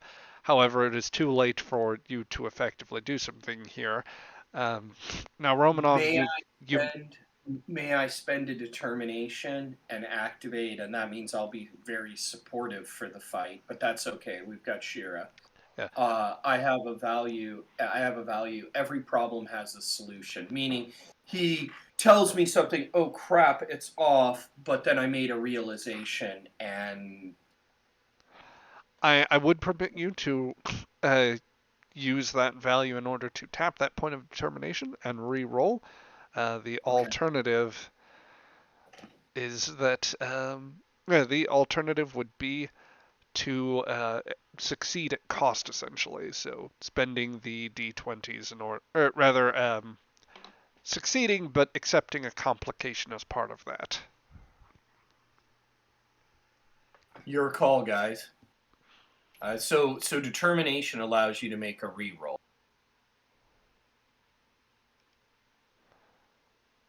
Yes. I mean, you can also always get back the determination that you spend by challenging a value, right? So, like, That if you needed it for later, you could challenge a value. that is correct. If it were me, I would do it, but it's your determination, up to you. Yeah. I'll do it. Every problem has a solution, so I'll spend that. And now I'm rolling again, right? You may re-roll as many of those d20s as you wish. Okay. Now I had spent a momentum, so I had 3, but on the re-roll I only have 2, right? If you wish to re-roll all 3, then you may do that. Otherwise, Just re-roll 2. Keep the 1 success. Keep the 1 success. Okay. So I'm going to re-roll 2. Okay. all right. So that will get you the success that you needed.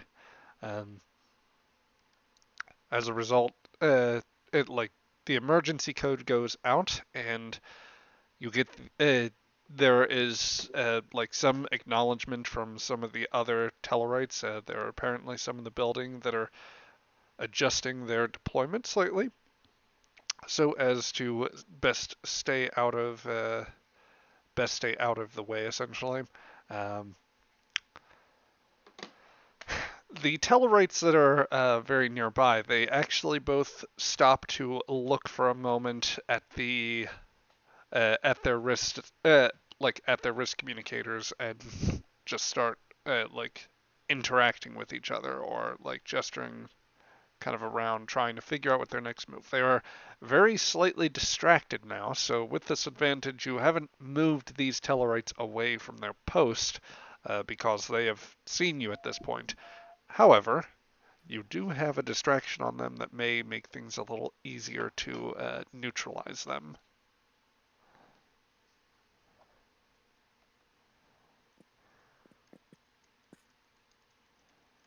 Shira, this is probably as good as it gets.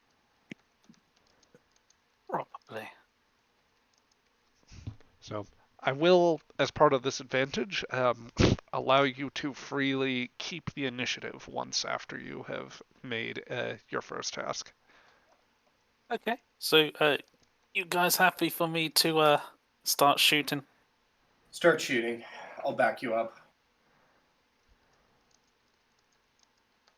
The lieutenant commander just covers his eyes and says, "Do what you got to do, Lieutenant." Stop covering your eyes. You won't be able to aim properly. Oh yeah, good point. Good point. Yeah. Okay, so I'm going to draw the phase pistol. Make sure it's set to stun. Aim and shoot. Okay, that'll be control and engineering, difficulty 2. Control and security, surely. Control and security, yes. I'm sorry, my Okay, brain has been good. infested by space squid. Which, for those Okay, following us on the Twitch chat, that will make a whole lot more sense. Right. Okay, so I will buy. I'll use bold security to buy extra dice for your threat. Spectacular. I shall happily accept your threat. Since I have aimed, I get the benefit of Deadeye and Marksman, which reduces the difficulty by 1. So down to a difficulty of 1. And I've got the handheld particle weapons as a focus. All 2. right. So Get a that will momentum. yes, that will gain you back the momentum that you spent there. So we'll go ahead, deal that back for you, and with the expert equivalent of a well, I don't imagine Sharon necessarily pulls a quick draw, but you are expertly able to level the phase pistol. I decided to re-roll that 0 because I've got that bold security. That is fair, and that will And give we'll you get 2 momentum more. Yep, so a total of 3. The phase pistol easily connects with one of the Tellarites as he's like moving back to wave you off, and with one hand while his other hand is on the rifle. That pistol, or that shot, is going to definitely stun him because that is what 7 points of stress, which is enough for a non-lethal injury, and that will knock him out. The other Tellarite sees what happens and is starting to get their weapon into position. However, the shock has bought you just enough time. Who would like to act next? Is the phase pistol like the phaser where you have different charges? So as it's presently statted, there's not actually the charge quality to the phase pistol yet. At some point in narrative, that is something you could fix. Yeah, could you spend the momentum to actually hit both of them for half damage? I don't think it has an area effect as the problem. Okay. But you do freely get to keep the initiative because of the confusion that has already been sown. So if anyone else would like to try their hand at the phase pistol, then they may do so. Yeah, I'll shoot the guy. I'll shoot the other one. Doesn't matter if we hit him twice. It's stun. Yeah. So that will be control and security. Did you want to shoot? I assume that was Conley, right? Myth? Was that you? Do you want to shoot first? Go ahead, go for it. Okay. Because I'm pretty decent. Control a 10, security 4. So Well, that's good. Yeah. Yeah, definitely go for it. okay. Spend a momentum for an extra dice. Oh, I didn't. Oh dear. I changed my mind. I'll shoot first. I did click the momentum suggestion came up. Okay, so Romanov first. That complication there. Do you wish to A, buy it off with 2 momentum, B, accept a narrative complication, or C, give the GM threat? Sadly, I think we probably want to give the GM. Unless, but I'll throw that out to the team. How do you want to handle it?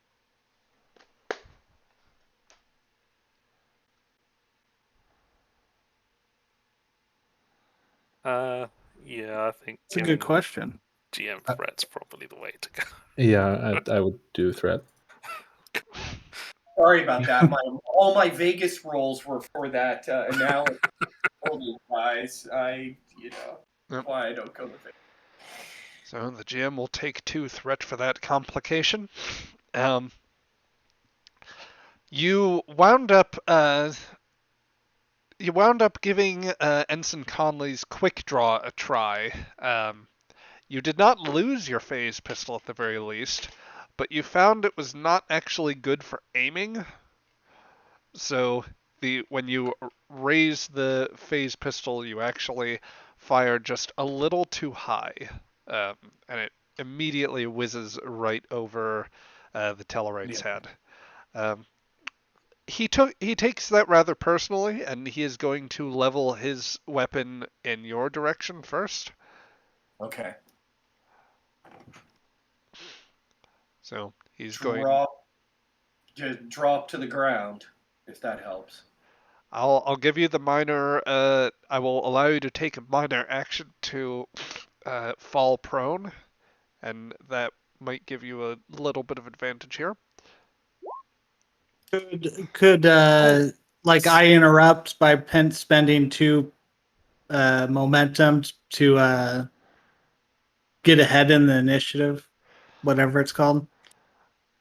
Well, since I'd already sort of granted you the consecutive thing with that advantage, I wouldn't have said so. But you don't actually need to do that anyway, or you can do it, but you don't. You didn't have to save Romanov because she drops to the ground just as the Tellarite is pulling the trigger, and the bursts of that particle weapon just barely whiz over her as she falls prone. A part of you Stop, wondered, drop, and roll.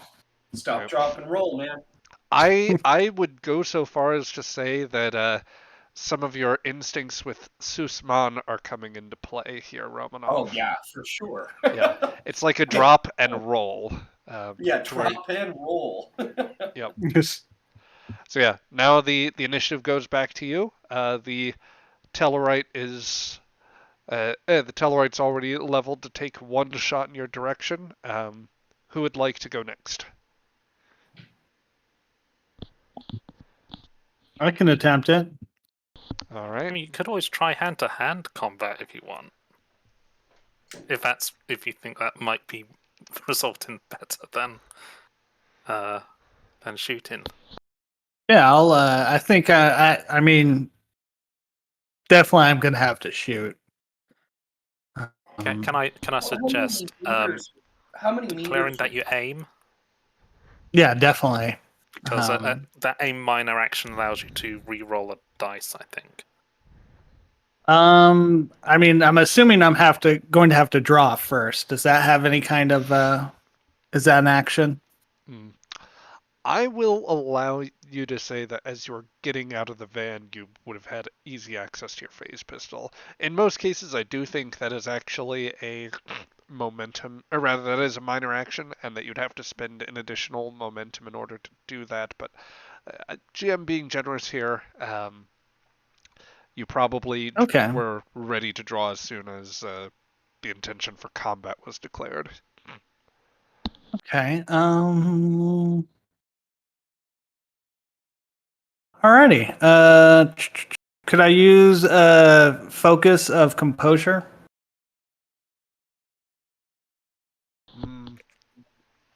I don't think that would quite apply in this case. Okay. Spend the momentum for an extra dice, though. Yeah, could I use daring and security? What was that? Could I use daring instead?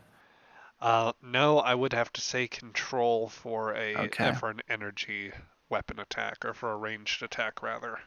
Daring is for Alrighty. melee combat. Alrighty, then I will definitely use momentum for a third dice. And here we go. Right. Perfect. Almost. But Okay, so that is a now. Correct me if I'm Complications are wrong. fine. Did you Don't did worry, you you in can fact buy it off with the momentum you got from that dice roll. Yeah. Well, I was going to ask. You did declare the minor action to aim, correct? Oh, Yes. So you may re-roll that third d20, Okay. or the first die in that sequence. hey. All right. So that is going to be 5 successes for a grand total. Well, that'll put you 3 over, and that'll net you back some momentum. Ding, ding, ding. Up to 5. Yeah. You see, practicing the quick draw totally works. It does. It Shit. it did. It's remarkable. It's you tighten the grasp on your hands, remembering what had happened at other times, and improbably it works for you. Uh, the phase pistol lines up perfectly and connects with the Tellarite. Go ahead and roll damage for that phase pistol.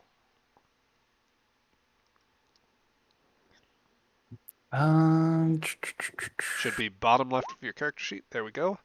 There we go. That is going to be 3 points of damage, so that will not be enough to stun him. Do we want to spend momentum to re-roll those 2 zeros? Oh yeah, definitely. Thank you. Okay, How would I go about doing that? So just below the task roller, or rather in that section with the dice rolls, you'll see that there is a challenge dice area. Okay. If you want to enter 2 in there, press enter, because if you don't, it does that. Roll it again, please. Hey. There we go. And that will get you up to the 5 damage. So yes, that is going to stun him. Now that's 2 momentum, or right? One for each 0. It's just 1 momentum to re-roll any part of the dice pool when it comes to that. So you should be just down to 4. Yep. All right. So yeah, with that, the Tellarites. Conley.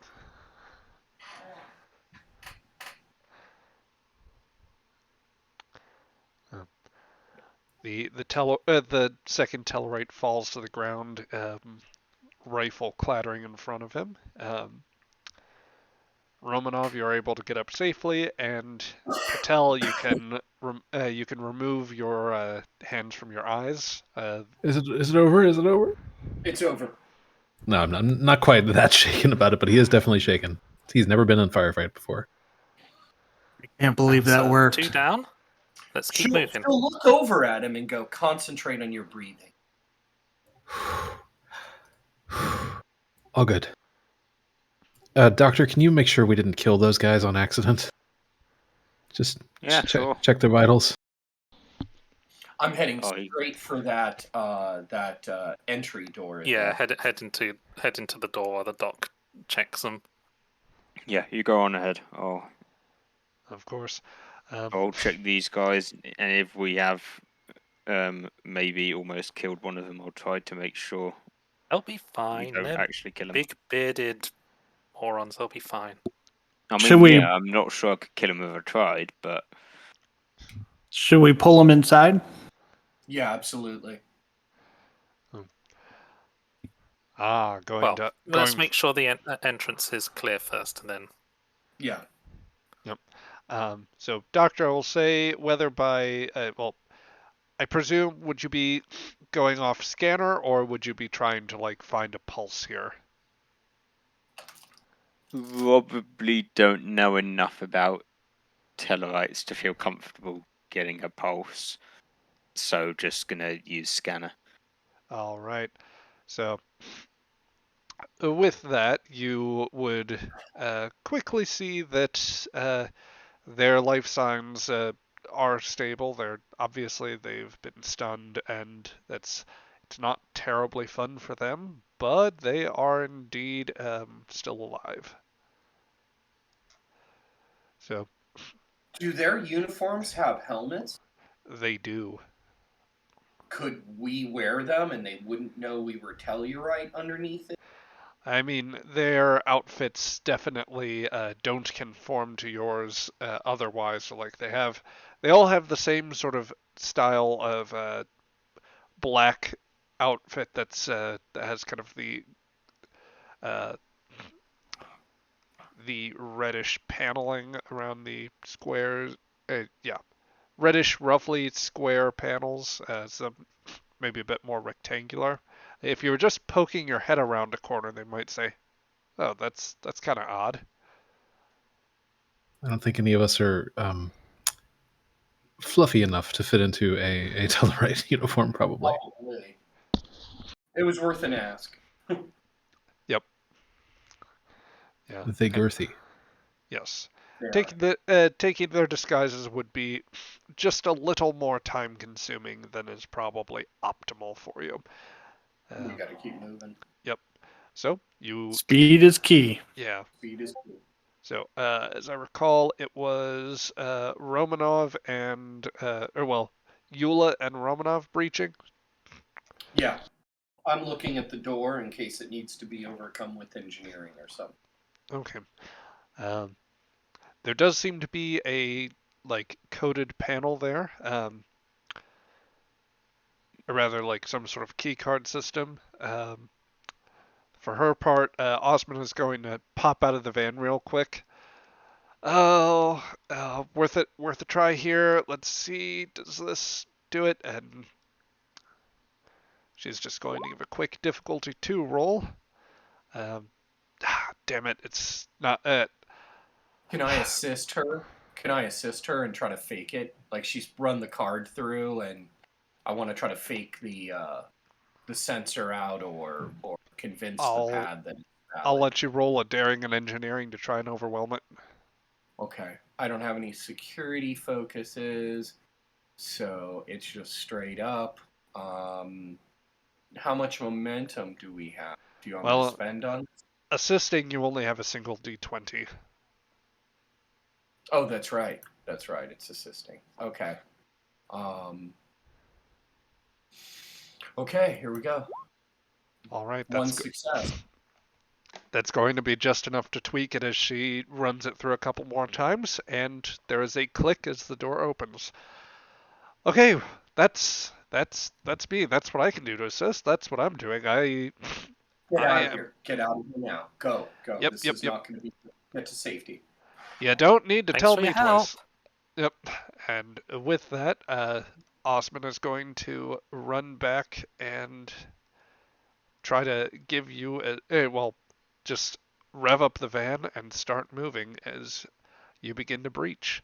Um, Shira and uh, Sharon Romanov, you make the first go in and find that the area does seem to be clear.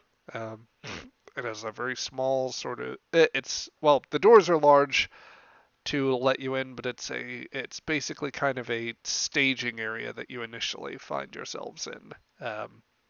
Doc, can you And scan for life signs so we know where people are?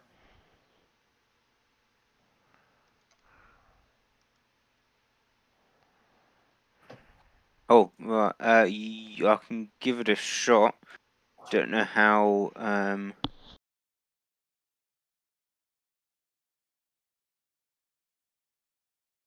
Yeah. Don't know how far these things can see, but I'll give it a shot.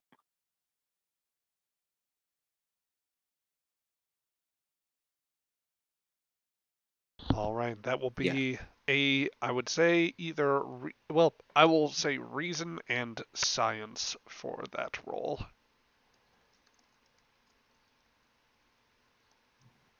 Okay. It's actually not his best, but What kind of difficulty? I'm going to give you a difficulty 1 roll. Okay, that's probably doable. Yeah, let's roll it.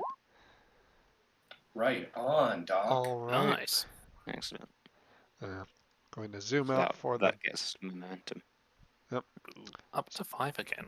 So you have a rough idea of the layout, very near where the you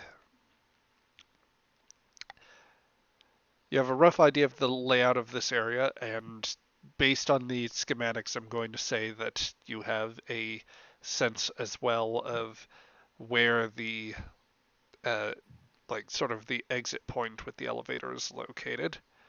Okay. So that's going to be roughly in an area down over here. And there does seem to be, in the immediate vicinity, there is a human life sign proceeding down this corridor in your direction. They are not moving at a pace that would suggest they are running. It's something slow enough to be probably just a basic walk or patrol. So they could be incapacitated fairly quickly. There are other humans in some of the adjacent areas, so they may, if there's too much of a commotion, then they might come down this way. We could just hide a little bit in the alcove, so they're just going towards this set of doors.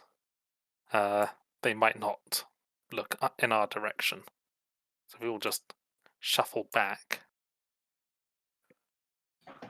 We might not get noticed, maybe. That's a good idea, definitely. Although And they need to check that signal. if they do notice us, she's gonna have to stun them. Okay. So, everyone else confident going along with that plan? Absolutely. All right. Is there enough space for all of us to hug the corner? Oh, certainly. Then yeah, sure. All right. So, a few moments will pass as as you wait to see whether the human gentleman acts here. He is going to eventually you're going to hear the clatter of footfalls against the pavement or the paved floors of the of this utility level. From your sensors, Lambeth, you will see him making his way just down this corridor and radioing in. One ahead. All clear on the eastern subwing.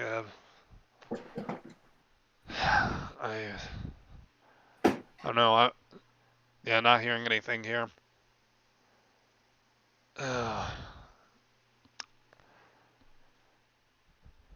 Okay, yep, acknowledged. I'll head out towards the. I'll head out and meet up with your squad there. And he's just going to stroll on right through the doors over here, and seemingly just disappear for a moment. There are no signs of immediate human life signs moving your way. Okay, Good let's call. go quietly. Yes. Are those doors that he left through like swishy Star Trek doors, or are they just like normal doors? I would say that it is. It's still probably like a normal style door. It's an automated door, but it's opening out in different ways. This is a building made in a bygone era when people were still figuring out what they wanted their automatic doors to do. Can we brace it shut is what I'm thinking. Ooh. Like behind him so he doesn't turn around and come back. Are you going to use the Tellarite corpses for it? Or not the corpses, but you have not generated corpses. What kind of medical check did you do, Doctor? Oh. Mirror check, they're dead. We're enemies. I mean, that wouldn't have been my suggestion, but it's a good idea. Let's use the not corpses. Yeah, I like to think of people Just as soon-to-be corpses, as we all are in the end. We're all currently dying anyway. It's fine. Yeah, yes. death comes for us all. Some more eminently than others. Okay, so the not yet corpses can be used to brace the doors there. Um, I'll also invite you to move tokens at your leisure. And drag one down the hallway, stick it in front of the door. All right. Gonna give him a little friendly pat on the shoulder. Thank you, Mr. Tellarite. I'll look down this corridor while they're moving bodies. The serious GM in me says that they say nothing to you because they are stunned, but the GM that wishes to indulges in the jape says that the Tellarite groggily gives you a okily dokily. So Perfect. I genuinely cannot help myself. Um, yeah, Shira as just ahead of the commander before he drags the first of the bodies by. You get a look down the corridor. It indeed bears out as empty. Ensign, can you give me a hand with that other Tellarite? They're heavier than they look. Mr. Wade.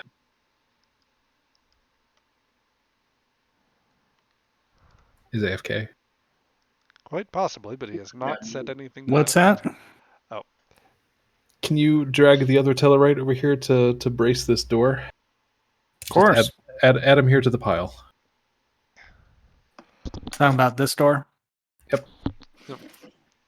they are tastefully laid out against the door in such a manner that they are as an effective doorstop as possible. There's no comical posing. We're not not that mean. We're Starfleet, damn it.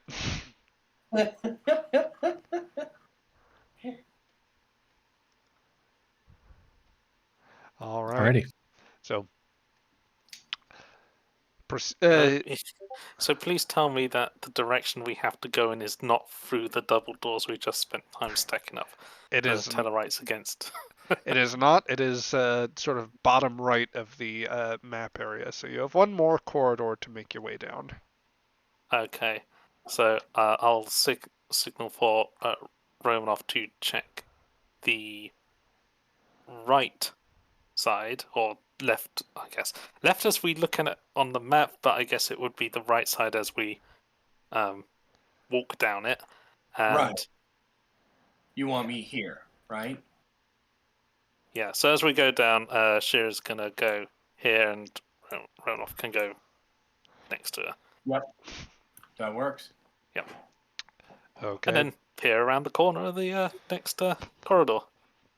Just a quick look around here, and yeah, with a quick look around here, you see another set of doors just to the side of you, Romanov, and to the other end of the hallway that you are looking down, Shira, you catch sight of what seems to be like heavier doors that would likely lead to the utility elevator.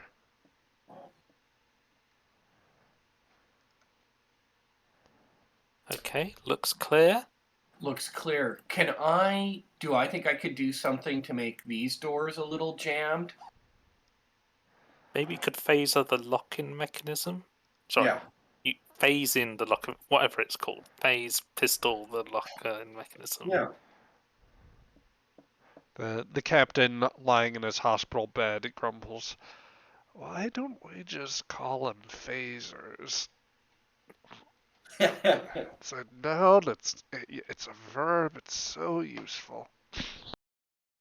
Then he falls back asleep. Yes. The Vulcans are like, what? How illogical. Man, these humans talking about weapons even in their sleep. They really are obsessed with violence.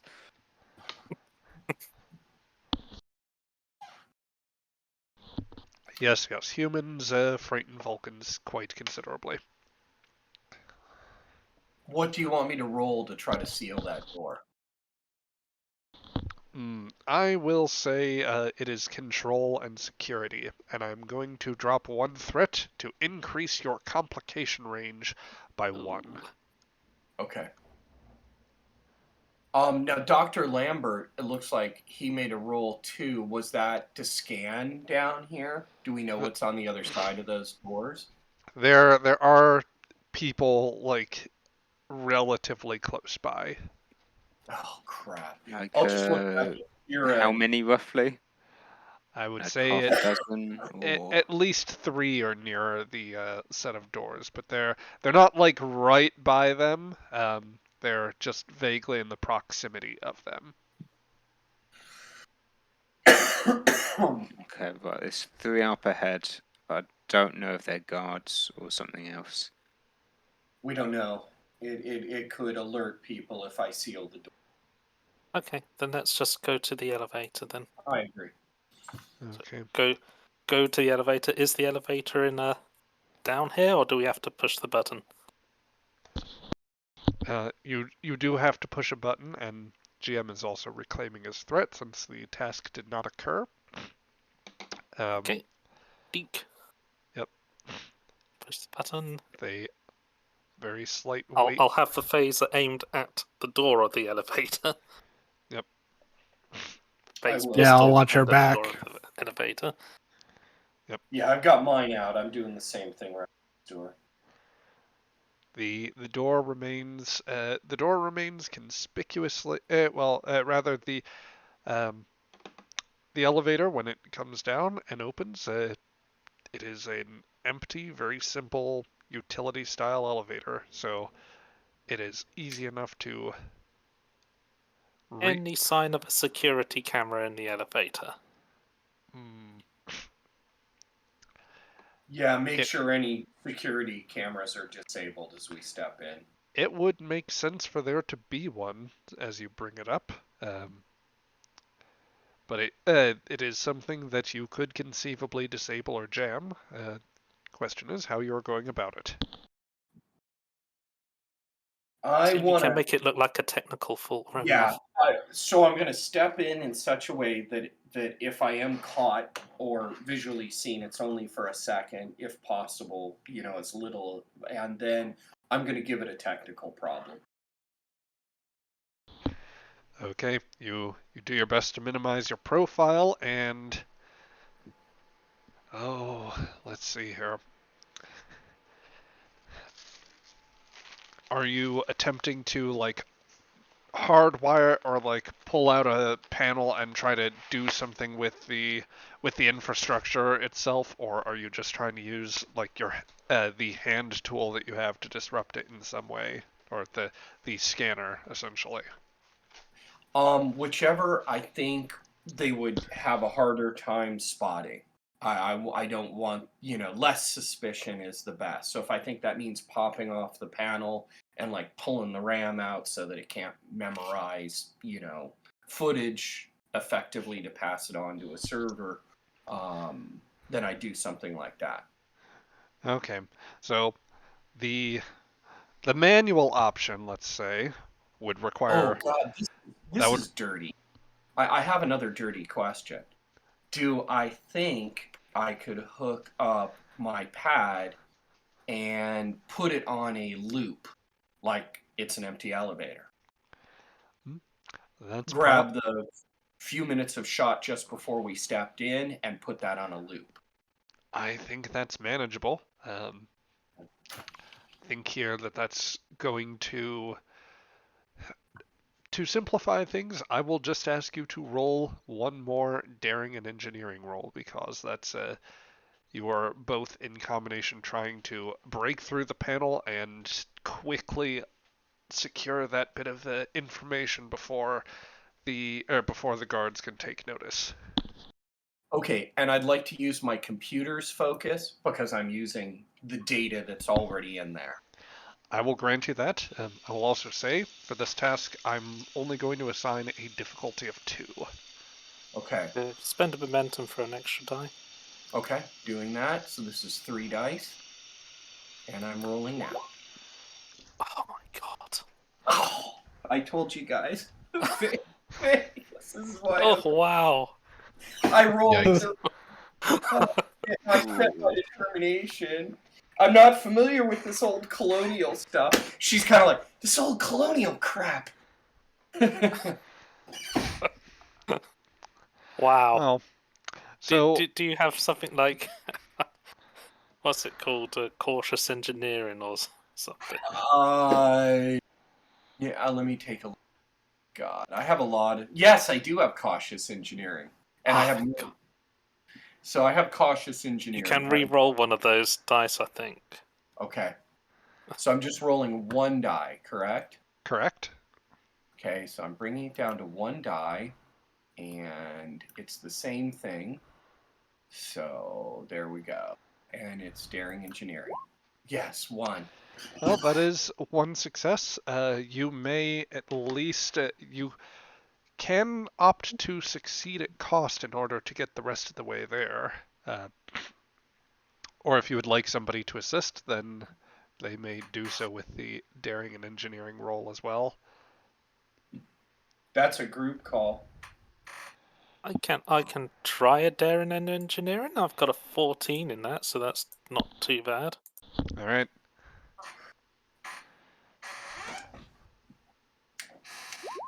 Oh, fudge.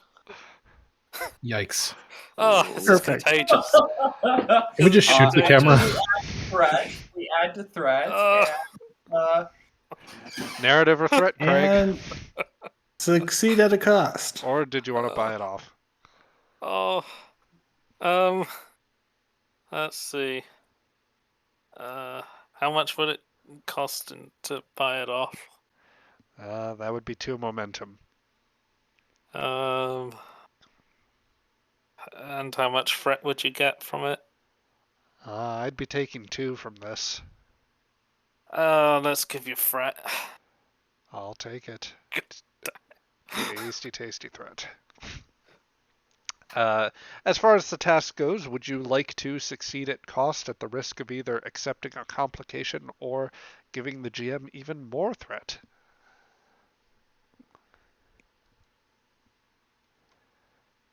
I'm going to throw that out to the group because we're working as a team. So I'd say more threat.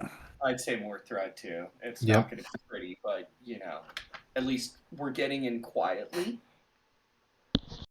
If we fail, I want us to fail like in this dude's office. Like I want to Yeah. get at least that Yeah. far.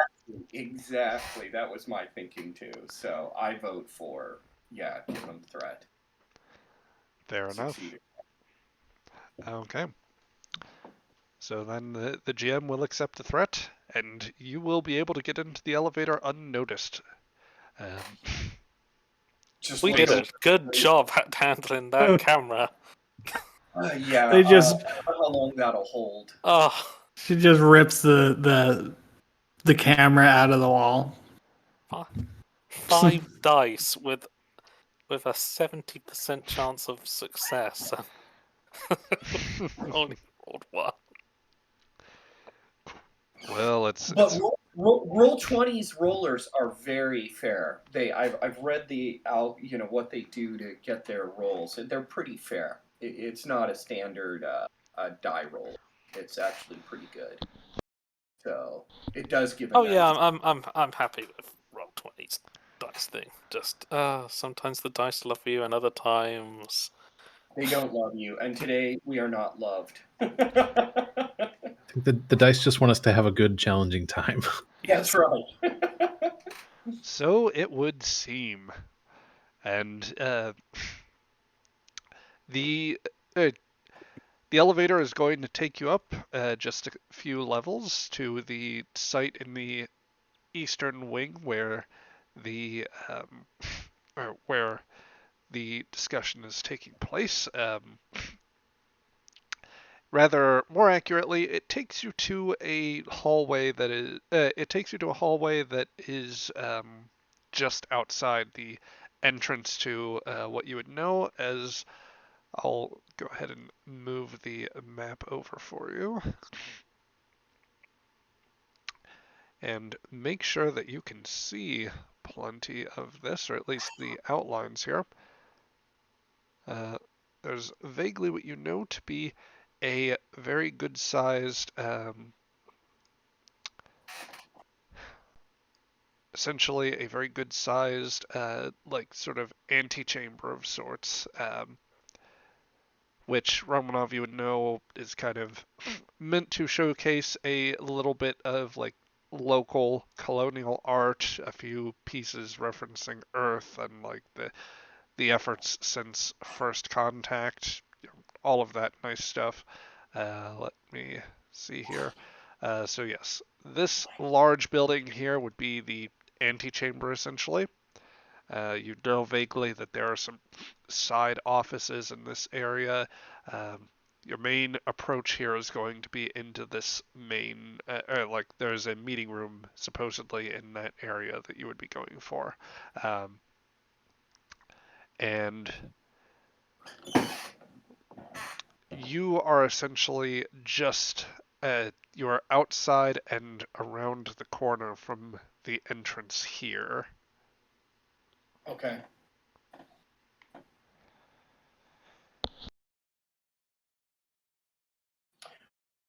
Shira, if we get tight quarters, you're a better shot than I am. I'll just keep people off of you.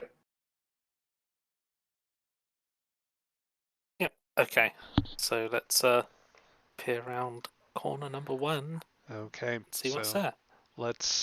well, as this is happening here, let me first make sure that your tokens are all properly moved over here because they did not come the first time, and we certainly can't have that. This is your adventure, your Star Trek adventure. Did you see what I did there? Yes. Yes. Yes. No, can you explain it to me in detail?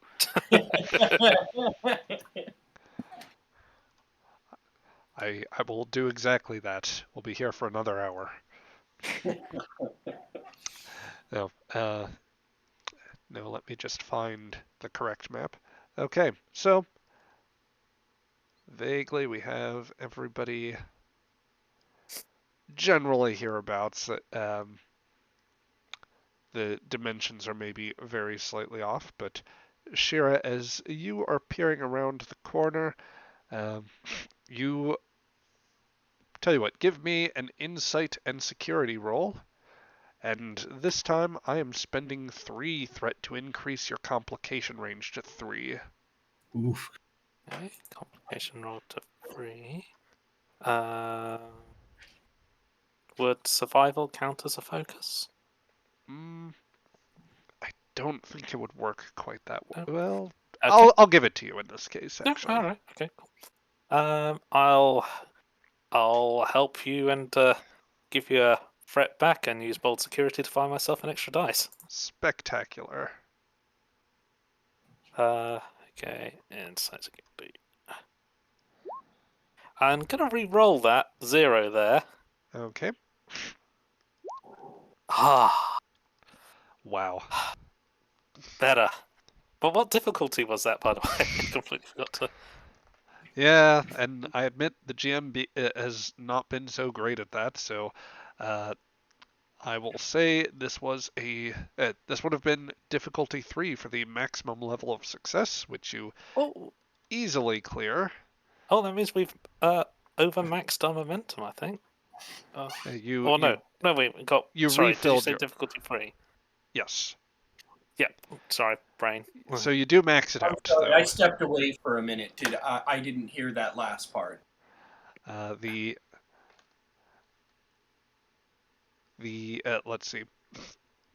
Well, the good news, basically, Shira has peeked around a corner into the main sort of area that you are about to enter in order to assess the current threat, as it were, and she succeeded quite well. So, without giving away your position either, you are going to peek around and see a fairly good-sized area. You are actually just you are helped in part by the Alpha Centauri gentleman who is sipping on coffee at this point, and having a bit of a back and forth with the Tellarites, thus drawing their attention. Look, I don't. I know you're Admiral Closhaw. He's a big deal here, but this is our house here, and the we run the security here. My men are as sterling as they come, so you know, I'm going to be I'm taking over this interface, and I don't want to hear another word. Don't give us that, human. You should be showing us greater respect and gratitude for what we're doing. Yeah, well, so you didn't stop this little event from taking place here in the outskirts, and the idea that you're gonna harm more Centauri isn't exactly something I'm too crazy about. So, hey, just let me take my station and do what I do best. And he walks over to what you made out vaguely as a terminal. So far as the layout of the building, it is indeed quite large. I would imagine that there's a nice vaulted ceiling, various paintings and portraits, probably some including the former governors of the colony, um, as well as images depicting Zephram Cochrane's first warp flight, the arrival of the settlers to Alpha Centauri, all sorts of things roughly in that vein. And there is a fairly sparse number of, relative to the larger security cordons that are elsewhere, there's probably, this is a relatively small group, but still a lot for all of you.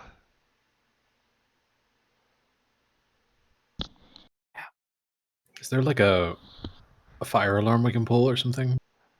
Well, I suspect there would be. Um, there is also the communication channels that you have access to. Um, but it Oh, can seems we like still tap into that? Okay. yeah, Romanov, I think, still does have that on her. It is worth noting, aside from the fact that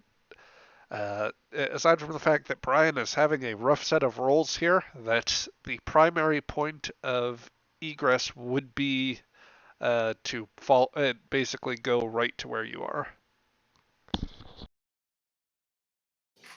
Oh, so they would have to come through us.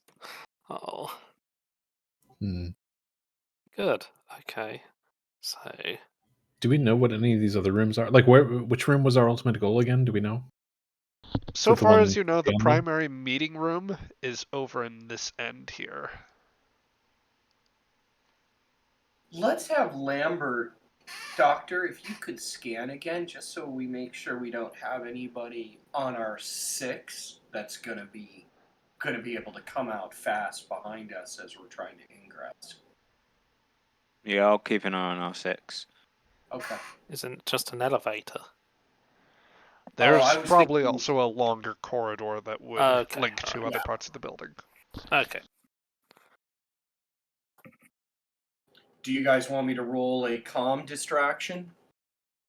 Yeah, the thing is, like, that's a good point. If they leave somewhere, they're going to have to walk past us because we're like Right. the way out, probably. So, would there be somewhere we can hide and do the distraction? At this particular point, I would say that there's. You could probably run back around to the utility area with the elevator, possibly hide in there for a moment. Hope that nobody's immediately coming down, and then, um, hope that the Tellarites pass if they're convinced. No broom closet or anything in the hallway. Restrooms. There would probably be some of those as well.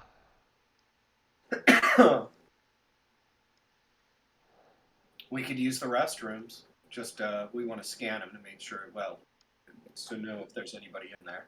Yeah, is that one scan that we did earlier for like checking life signs? Is that just like good, or do we have to keep doing I would that? say you'd have to run one more scan at least. Okay, I can give that another shot. Kind of got lucky last time, but Okay. I mean, I can do it too. We have Okay. plenty of momentum as well. yeah, So because reason and I science. do actually have quite a bad reason in science. Yep. But this will be difficulty 1 once again. I mean, my skill is really good. I don't think I need to do a momentum. I kind of want to save it. Watch me fail this. What's the complication range? Complication range is just 1. We're good. All right. Yay! So yeah, with that, you have a floating momentum, and I will tell you now, you can discern uh, four additional life signs in the nearby area, very specifically in this room. There are 2 humans and 2 Tellarites.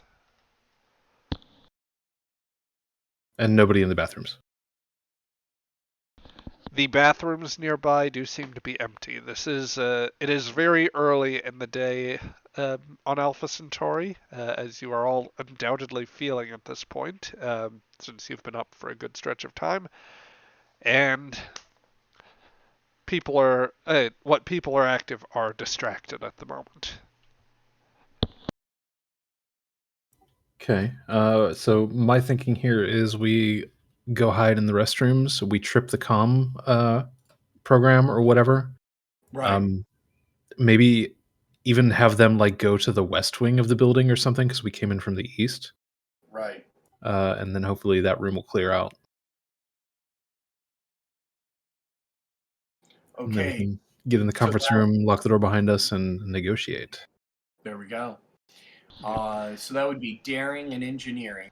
And In this particular case, since you have more of a hang of it and you are doing it in relatively calm circumstances, I will permit you to use control instead. awesome. Yeah. Control engineering. Do you guys want me to spend a momentum on this? Yeah. I will also say this will be. I'm actually going to have this be a contested roll against the Tellarites here. Okay, because they're on one of them's on the comm. Yes. Okay, then I'm rolling 3 dice. Complication range 1. All right. I guess spending the floating momentum here for that. Okay. Don't worry, we can spend momentum to get rid of that. Indeed, you could. I'd say it's smart. Let's do it. All right. So just drop 2 of those momentum here, and let's see what the Tellarites are able to pull off here.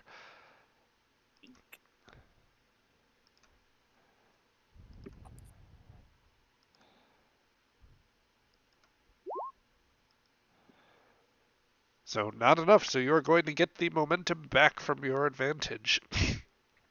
Yay! As a result, you basically monitor that there's some discussion among the Tellarites. What sort of reason are you using to try and divert the Tellarites that are in the room? Well, we would have talked about this a little bit.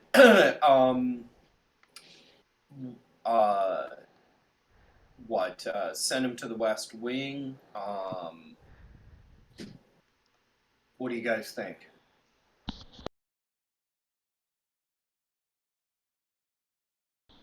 I would say probably have say that like there's been a break in security by protesters on the West Wing. Some of them got in. Okay, we all going with that? All officers report to the parking garage. I mean the West Wing. There we go.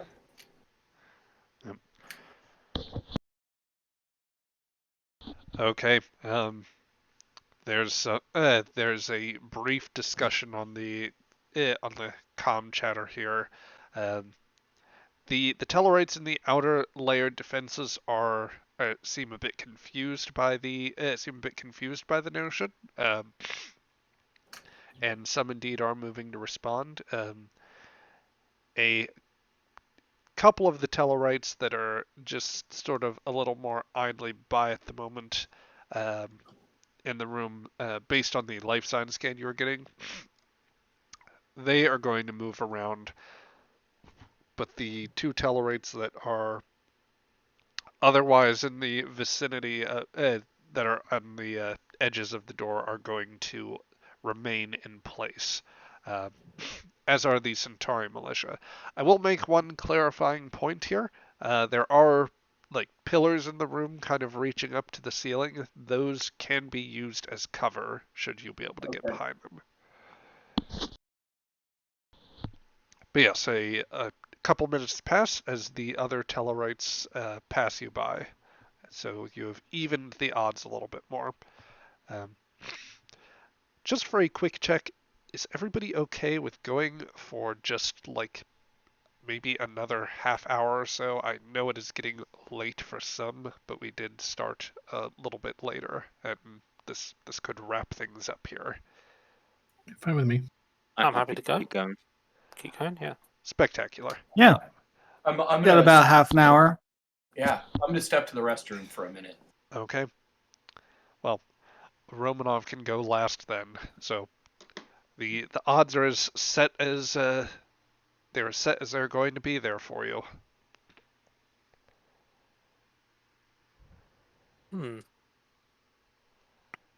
Ensign Conley is going to strip down naked and run through the conference room screaming. Oh dear. That would be an incredible distraction. No one would be expect to see that coming. Screaming, "Go home! Go home!" If it works, I would put you in for a commendation for original thinking. Alternatively, And then I a can just. I mean, we for wouldn't have to set disgracing the our uniform. weapons to stun because they will be stunned by that. Just think of it this way: there's nowhere you can't be demoted any further than ensign. Yeah, I mean, what are they going to do? Yeah, And I'll have them not in chase uniform. what me. to do? Court martial you? Yeah, I'll have them chase me through the hallways away from you guys. Crewman third class assigned to the vending machines on deck 15. Yeah, just don't let him know any of the drive plates. Precisely, and I'm glad you picked up that reference. Yeah. So, there, I've snapped that back. What does Ensign Conley or anyone else actually wish to do, or is Ensign Conley going from dress to the nines to Or were birthday you suit? being serious? I was joking, but now it sounds like a great idea. Oh my. If the lieutenant commander orders me to, no problem. Keep your shirt on, ensign. Oh. Say anything about pants? Yeah. Oh God, he's Donald Ducking it. Jesus. We're nearing that point in the session where we're all getting a little loopy. Yep. It's only All right. 4 in the afternoon for me. So we got two choices. We could attempt to just burst in and intimidate the fuck out of these guys into surrendering, or we could quietly take the first shot and knock one out, but then enter into a firefight. But I think the first option probably requires someone who's got really good presence and command to pull off. Yeah, unfortunately, he's laying in a hospital bed. I think I can help you there. Oh, Oh, really? Like, I bet he just like he can probably just like mess up his hair and stuff a bit, and suddenly looks like a crazed nut job who's gonna start shooting people. Yeah. Like, So the idea he would can be to probably do intimidate quite them into intimidating. immediately surrendering their arms by thinking that we're a group and there's more behind us who are coming. If not, then we'd have to start shooting. But we'd probably have to start shooting anyway. But at least in this case, we've also got our weapons drawn, so we still have. Yeah, We're still on equal yeah, footing. and hopefully we can intimidate them. So, that sounds good. All As long as we right. have somebody up front being the face of all this, who's more competent than I am. Speaking of that deception, could we use the comms to like make it sound like everybody has surrendered already? Ooh, that you could create a more localized sort of thing. Do you want to? You're just trying to like send it on a shorter range signal. Yeah. Yeah, make sure it doesn't get picked up by everybody else in the building. Just these people. Okay. So this is going to be a control and engineering roll, and I'll set it once again to a difficulty 2, but I'm going to increase the complication range just one more time to 3. So dropping a few threat here. Do you guys want me to spend the momentum? Yes. Yeah. Please do. Yeah. Okay, so I'm rolling 3 dice. Mhm. I would And- say, how much momentum do you have? We currently have 5. Yeah, I'd say go boldly. Okay, so I spent I'm spending 1 extra. Or do you guys want me to spend 2? You'd have to spend 3, wouldn't you? Yes, in order to buy the 2 additional Oh, dice. sorry. Yeah, Yeah. that would be the case. If that's what you guys want me to do, that's what I'll do. That's 5 dice, right? And we'd hopefully generate some back. So It'd be 4 dice, right? Yeah. just have to consider that that we're probably going to need momentum for the actual like threatening of them too. Yes. That Yeah. should leave us with 2 momentum for that. Yeah. But I would assume that if we succeed at this, that task becomes slightly easier. So Also, it'd give us greater chances to generate more momentum. yep, And I would say go for it. And this task itself is still an easy one, as only a difficulty 2 task, but it's a higher complication range. Yep. So, Okay. Light them up. Alright. Range is 3, correct? correct. Okay. And I don't really have any focuses that apply unless you let me apply computers, but I don't think that really applies in this circumstance. I will agree with you. Okay. So I'm rolling 5. Yep. Did you have that It should've been- cautious engineering? Yeah, I got cautious engineering. Okay, you can re-roll that 0. Okay. So now it's 1 die with a complication range of 1. Okay. Hey, better. All right. How many momentum do we get back? So that will be 2 momentum back. Okay. Up to 4 again. Cool. All right. So with the, you start in this case program it like you try to create a localized signal that gives the impression that there's greater trouble going on. There's some effort by the other Tellarites to reach out to somebody as far as like trying to confirm the messages that they're getting. So please. Can I try to intercept and try I mean, to? we might not even need to intercept. Like, this is the distraction we need, and we That's just true. bust in. Now their hands are all on their comms rather than their guns. Agreed. Yeah, Yeah. go for it.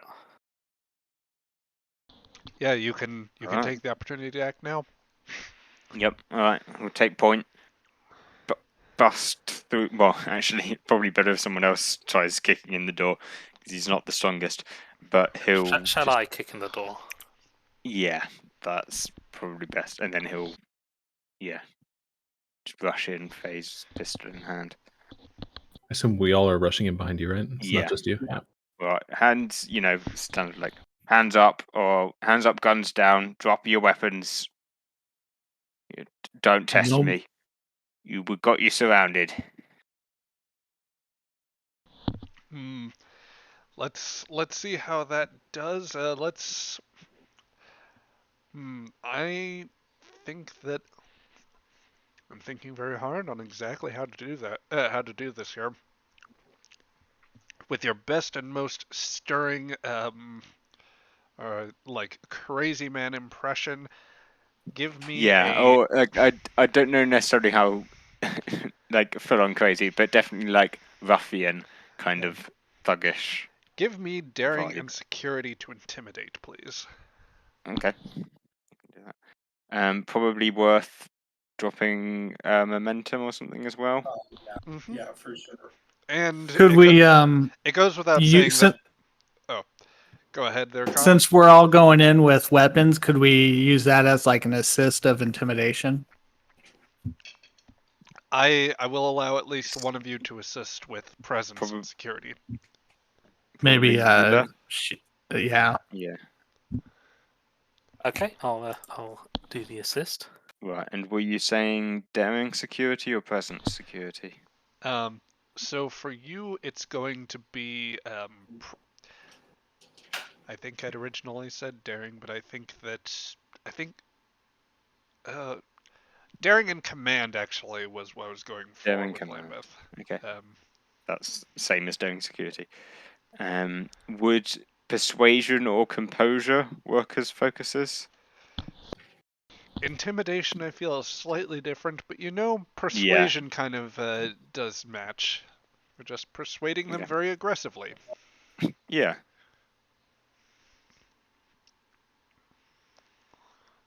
And I'll just. What would the difficulty be? This is, since you're intimidating them, it's going to be a Contested. yeah. All right. If everyone's okay, I'll spend a momentum as well. Go for Go for it. Yep. Okay, so that's 3 Sweet. successes, and then Ah, one above. God damn it. let's see how this goes here. So the first Tellarite, he's going to be pretty stunned by the situation. Second one, not quite able to respond.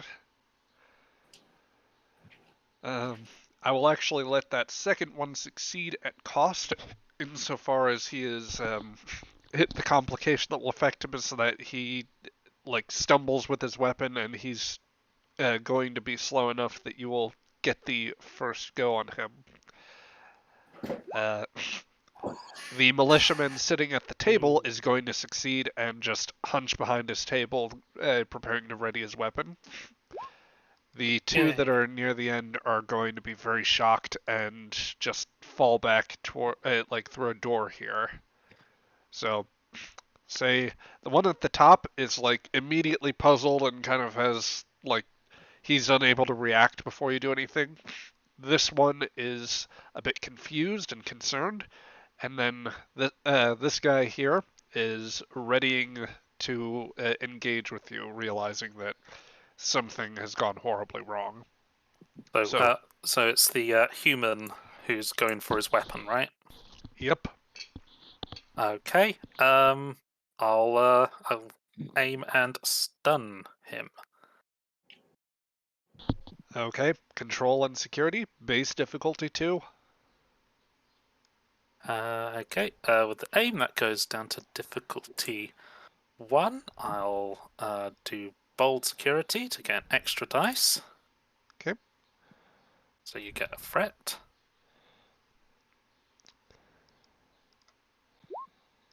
I'm gonna re-roll a couple of those dice actually because I can, because aim allows a re-roll and bold. Yes. Yeah. Each of those does allow for it.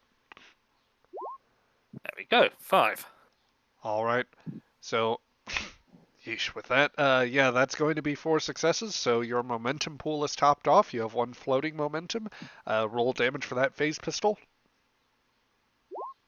I'm going to use the bonus momentum to. Well, actually, is that enough to take him down already? Well, he is behind cover, which I'm going to say that desk provides him at least I'd say 3 challenge dice worth of resistance dice. So let me roll that, and we will see what happens there.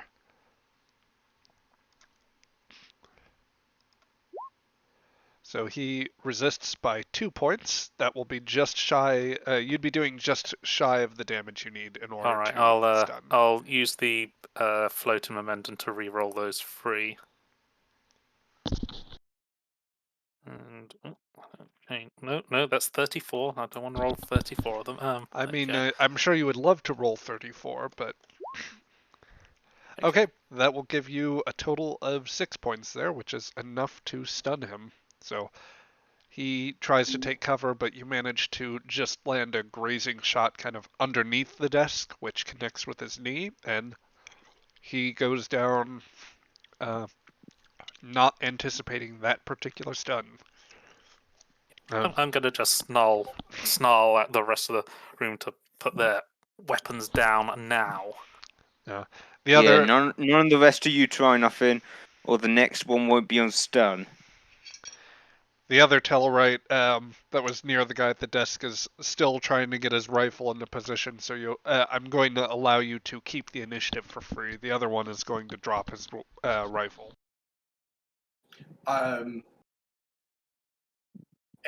Well, there's somebody right close to him. Can I just like pop through the door and hold my pistol up against his head or something? Like, I'm right there. Oh. You mean against Do we this have one? anyone else who can fight in this group? Yeah, not me, Yeah. but like. Yeah, the one on top has surrendered. Okay, it's the other. The guy it's the other next to the. Okay. Yeah, the one closest to Conley, the Tellarite closest to Conley is the one who is readying himself. Yeah, I will. Let's see here. I will. I guess put my phase pistol at him and try and intimidate him into submission or fire. What do you guys think? Just fire and stun him. Sure. Remember to aim. Yeah, I'll aim and fire. Okay. Control and You security, can spend please. a bonus momentum. Well, you can spend Yeah, a momentum to get a bonus dice. I should be at 6, shouldn't I? Yeah, So that would be control and security, right? it is. Yeah, and I'd definitely like to spend a couple more, three momentum for 2 more dice. Nope. If nobody else objects. No objection. Nope. All right. That'll be If 3. you've aimed, you can reroll that 0. Yeah, that's right. Perfect. Another 0. All right. Yeah, my security or my combat's high. Yeah. You were also here just to go out and see the stars, not this commando business. But yeah, that is enough to hit them and give you back a momentum. Go ahead and roll damage on that phase pistol. Oh, Nice. All right. So yeah, that is definitely enough. wait. It should have only been 3 dice. It's plus your No, that's security. the base damage. Right. Yeah. My bad. Yeah. So that is enough for an injury. The phase pistol, like at the distance you're getting to, it is just shy of a melee. It connects right with the faceplate, and this guy goes down. I dare say he even like slips back a little bit, and the other Tellarite Another fast draw. Yep. The other Tellarite just gets on his knees like, they don't pay me enough for this.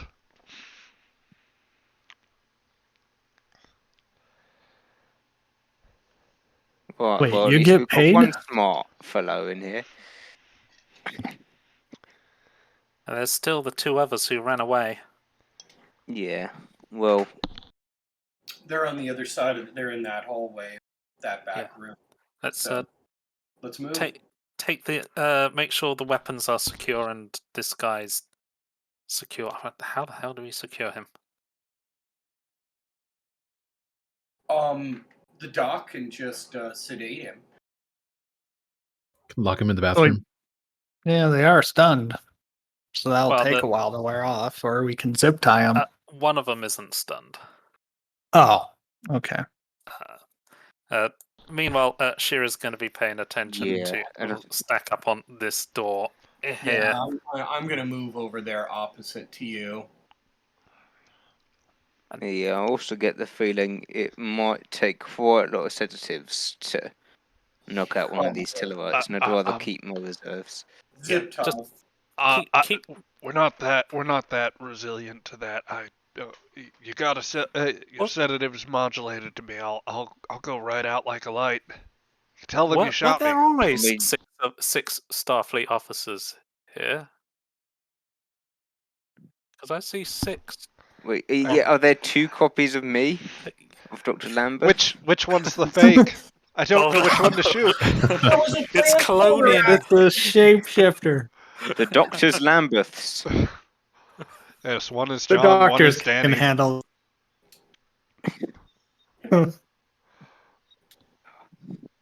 There Oh we my go. god, my clone's just died. No, he got caught in a transporter accident. Oh, right. Yeah, there we go. One of them shimmers away. Goddamn temporal paradoxes. Okay. Yeah, so so the guy down here, he's knocked. Okay, we have 2 guys knocked out and the one Tellarite up north. Mhm. From the sound of things, what he just said, it sounds like he's not going to be much of a threat. He was Right. giving us pointers on how to sedate him. He can probably just. Yeah, just have him lay down on the floor with his hands on his head Make and sure his ankles crossed. Make sure you've got all their weapons away from them. And have the doctor sit on him.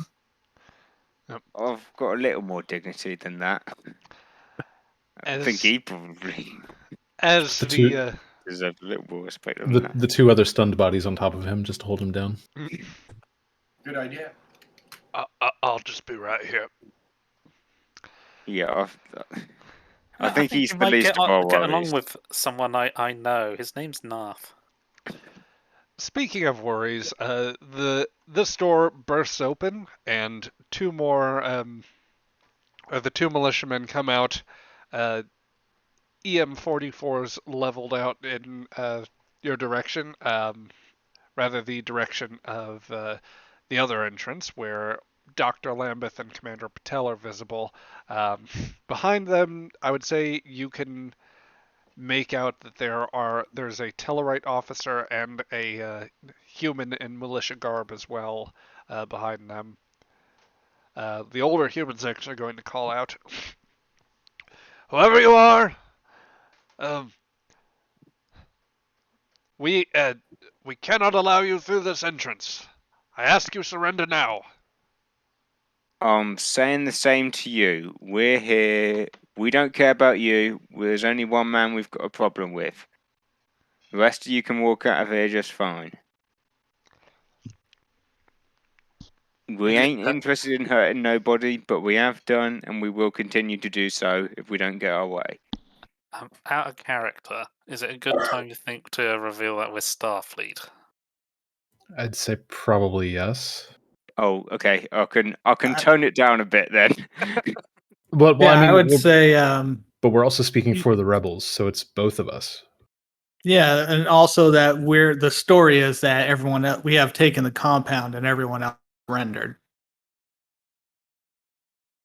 from our Yeah, we're trying to- deception earlier. We have your compound. You're running out of time and options.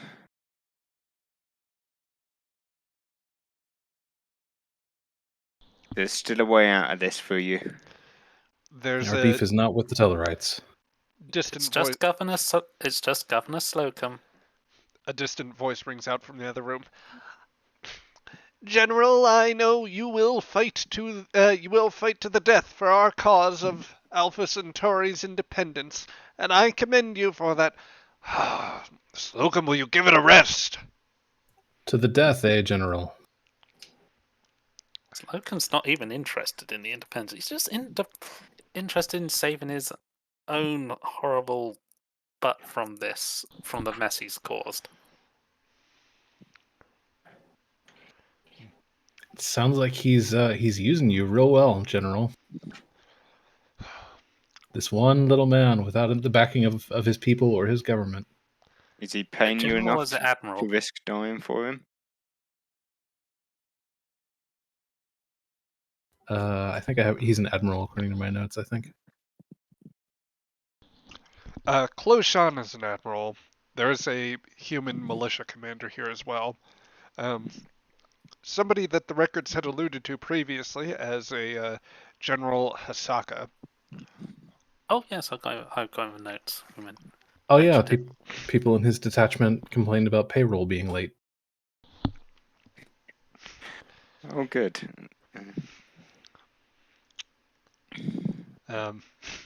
So there's a sound. There are sounds of a bit of a shuffle here. One of the. I'm actually going to. There's a bit of silence there just for a bit. Sock says, "Look, I don't. I don't particularly care for what's going on here, but I have a job to do and duties to oversee." Is it the voice of the general, or who is this? That's Hasaka still. So the general, yes.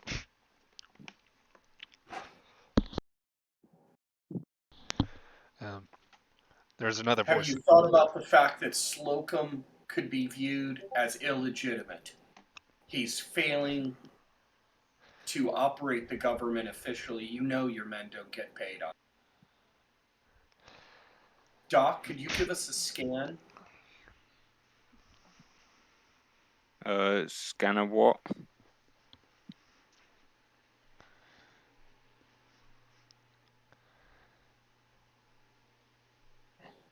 Sorry. What do you want me to do? Give us another life scan of the area. See if we can see exact positions. I will Sure just thing. go ahead and give you that they're all kind of clustered around in this area, save for one human that is on the other side here. No prizes We for guessing who do. that. Could someone do a command roll?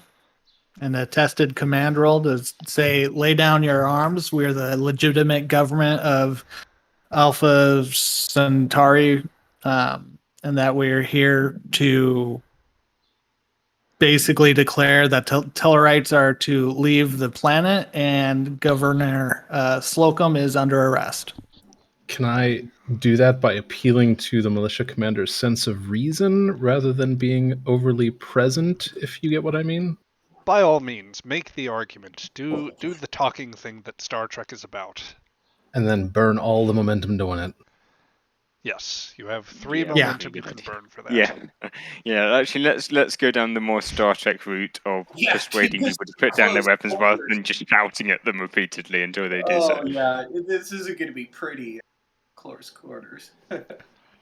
General, we're here on the authority of Starfleet as the commanding officer on this mission. I'm empowered by the people of Alpha Centauri and by the government of Earth to apprehend this governor and instill a rightful, elected by the people government. I know from speaking with your men that they don't want to follow this person. It seems nobody does. Centauri doesn't want him. Earth doesn't want him. Get the indication based on your tone of voice you don't particularly want him. But we're here on a mission of hopefully resolving the situation as peacefully as possible. And we've spoken with a whole lot of your people who agree that it's time for Mr. Slocum and maybe even time for Earth itself to step aside. And we'd hope to keep you as a friend, and in doing so, we are willing to, if you allow us to recall our Governor Slocum, we are willing to begin talks for self-rule of Alpha Centauri and return your Titus Elite to you. I appeal to your sense of reason as a soldier and as a defender of Centauri. Okay. I'll ask for a reason and command roll here. And I will just automatically grant you a focus on that one as something so. It is such a stirring speech there. Ooh. Maybe you want to. Do you have a value to spend? Maybe you could get an auto crit thing. Not really. I mean, the only one that I would have is we're on the cusp of a brave new world, which I guess is like that the whole, could work. Yeah, the whole we're moving to something better thing. Sounds logical to me. What does the value do again? Sorry. So a value would allow you to gain a point of determination or use a point of determination, which you can use to buy an auto crit. You can use it to re-roll a dice pool if you had a particularly bad roll. You can use it to create an advantage or to ignore an injury. Do we? I'm trying to think of what's the most effective thing. Probably a re-roll. I like save it for a re-rolling. What's the difficulty on the roll? I will go ahead and letting it appeal to his sense of reason here. Oh, he's going to pretty much accept anything you have to propose here, I think. Okay. I'm still going to use. I'm going to use some momentum though on it just in case. Can I use? Can I burn 3 of them? Sure. We've got. Yeah, you can. We've got 4, so you can burn 3. Okay. We're gonna gain a lot of back probably. So here we go. Nice. That's good. Gain all 3 of them back. All right. Yeah.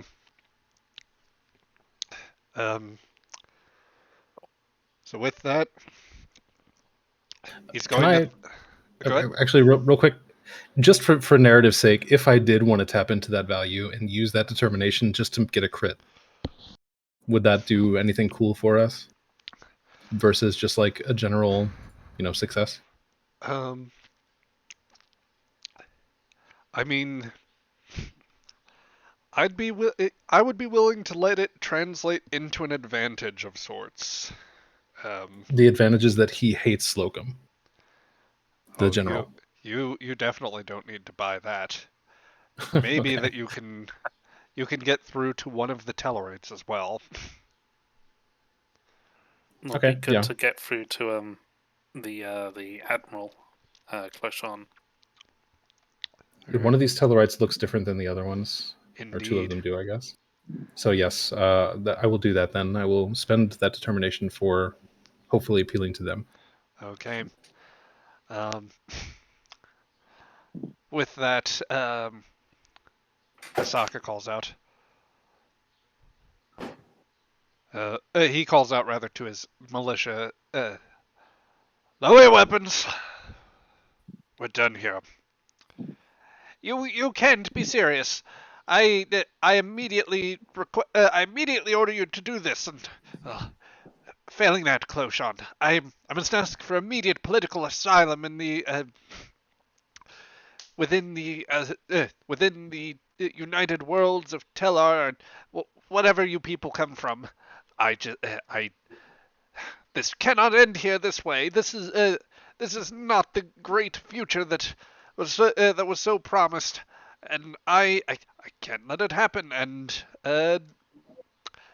the longer it goes on, the one Tellarite whom you have not met before pulls out a particle weapon, a pistol, and he takes a shot, and oh dear, that complication is perfect. I'm going to rule it's a lethal complication. As he takes in that instant, he takes the shot. Patel just goes no, and he puts up his hands, and then he shoots. Doc, we might need you. Close. Rather, the second Tellarite hits both Slocum, and he hits Clochon. Both clattering to the ground. Well, I dare say that this has been a day, and we have adequate payment for our services here. This is the second Tellarite speaking, right? This is. So I'm going to just change some markings here. To be clear, these people can be saved so long as the scene does not end. But he's going to... Don't roll credits. Yes, Doc. he steps forward. reholstering his weapon. I am Captain Dagrish, Executive Officer of the Battle Group Devushkov, and well, if you're from that same Starfleet ship that pulled that little trick on us earlier, then I'm somebody who was relieved of a ship command after that. But well, so long as we can come to an understanding here, I think I can get my fellow Tellarites off world. Indeed, I think that we can manage quite well to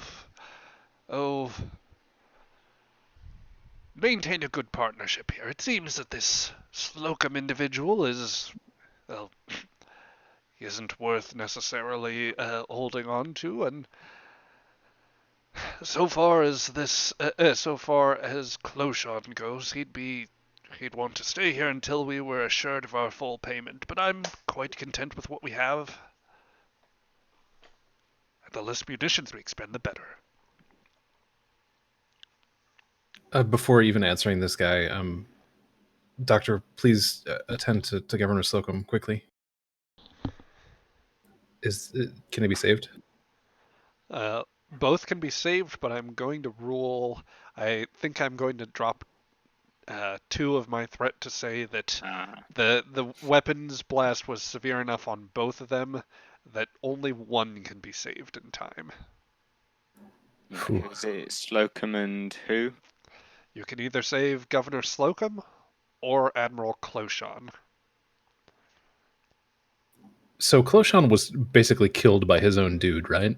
Like that's where that came from? Yep, it sounds as though Dagrish was a little bitter after being relieved of command, and if you buy what he's saying, he thinks that Clochon would have been a slightly longer effort to persuade. I see. Slocum. Save Slocum because he's our ticket to making this whole thing happen. Yeah, that's probably cool. Like the Tellarite dying is an internal Tellarite matter. Yeah, it's an internal Tellarite. Down to us. I mean, Slocum doesn't really have value necessarily, but he would at least make Earth happier to have him back. My only thought was like if we get to put him on trial, and that'll be fun. Yeah, true. We can laugh at him. The healing can begin between Earth and Alpha Centauri with his show trial. I mean trial. Right. Yeah, save Slocum. All right, get down to work on Slocum then. Okay. And just bag over shoulder, start pulling out things.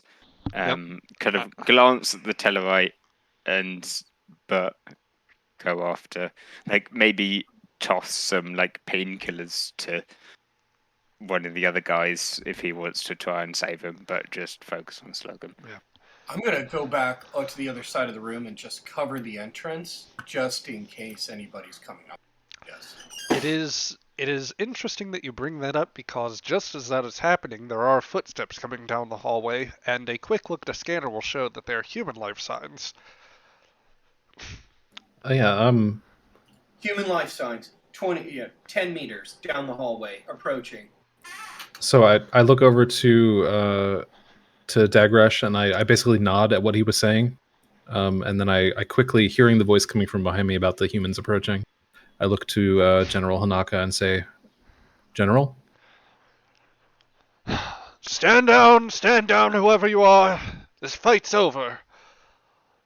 Well, isn't that a relief? You hear a familiar voice coming down the hallway as another rough bunch of partisans enter the hallway, and at their head, one Mr. Roger Kent. Kent's here. Right on. Good to see you, Roger. Good timing. Romanov? Osaka? Oh. This is making a little bit more sense now. I suppose you did have to ally with him in order to get as far as you did. Yeah. Well, but a deal's a deal, isn't it, Mr. Dagresh? A deal is a deal, and he taps his comms. All forces begin retreating to the cordon and prepare shuttles for evacuation. Ah, well, it has been interesting, human. Suppose we'll just see how this goes next time round.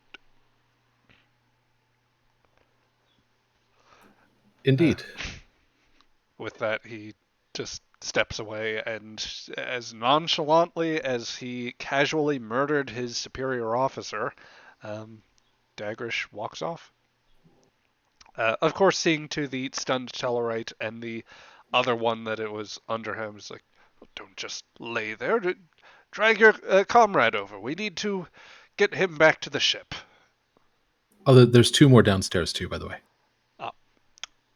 We'll be sure to get They're them. stacked up on a door. Can't miss them. Yep. They're Very quite well. they're quite You'll beside have to themselves. move them if you want to leave.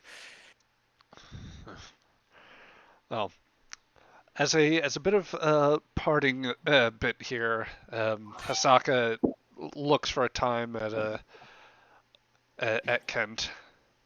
Well, I suppose this is what your father wanted in some way. Nah, not like this. And I didn't want it to really come that way either.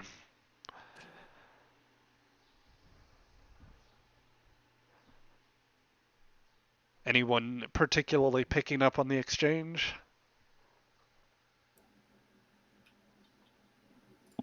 I didn't make the No. connection there. Oh. Yeah, Hasaka Who's his looks over and it's like, "Oh, you didn't tell them, did you?" Nah. Suppose I should be a little more honest.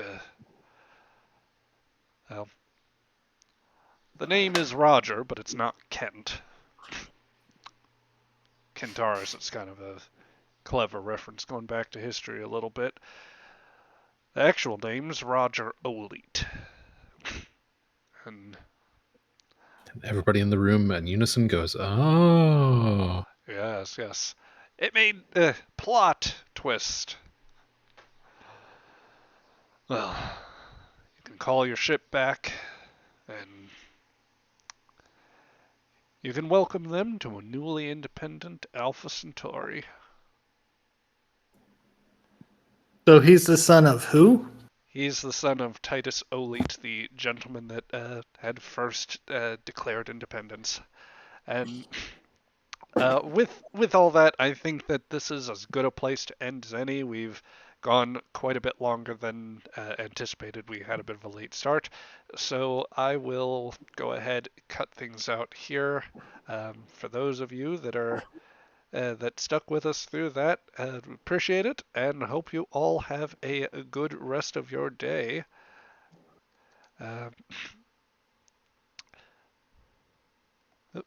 And we are just going to cut the stream off here. So all of you have a good evening, and we'll Okay. see you next week.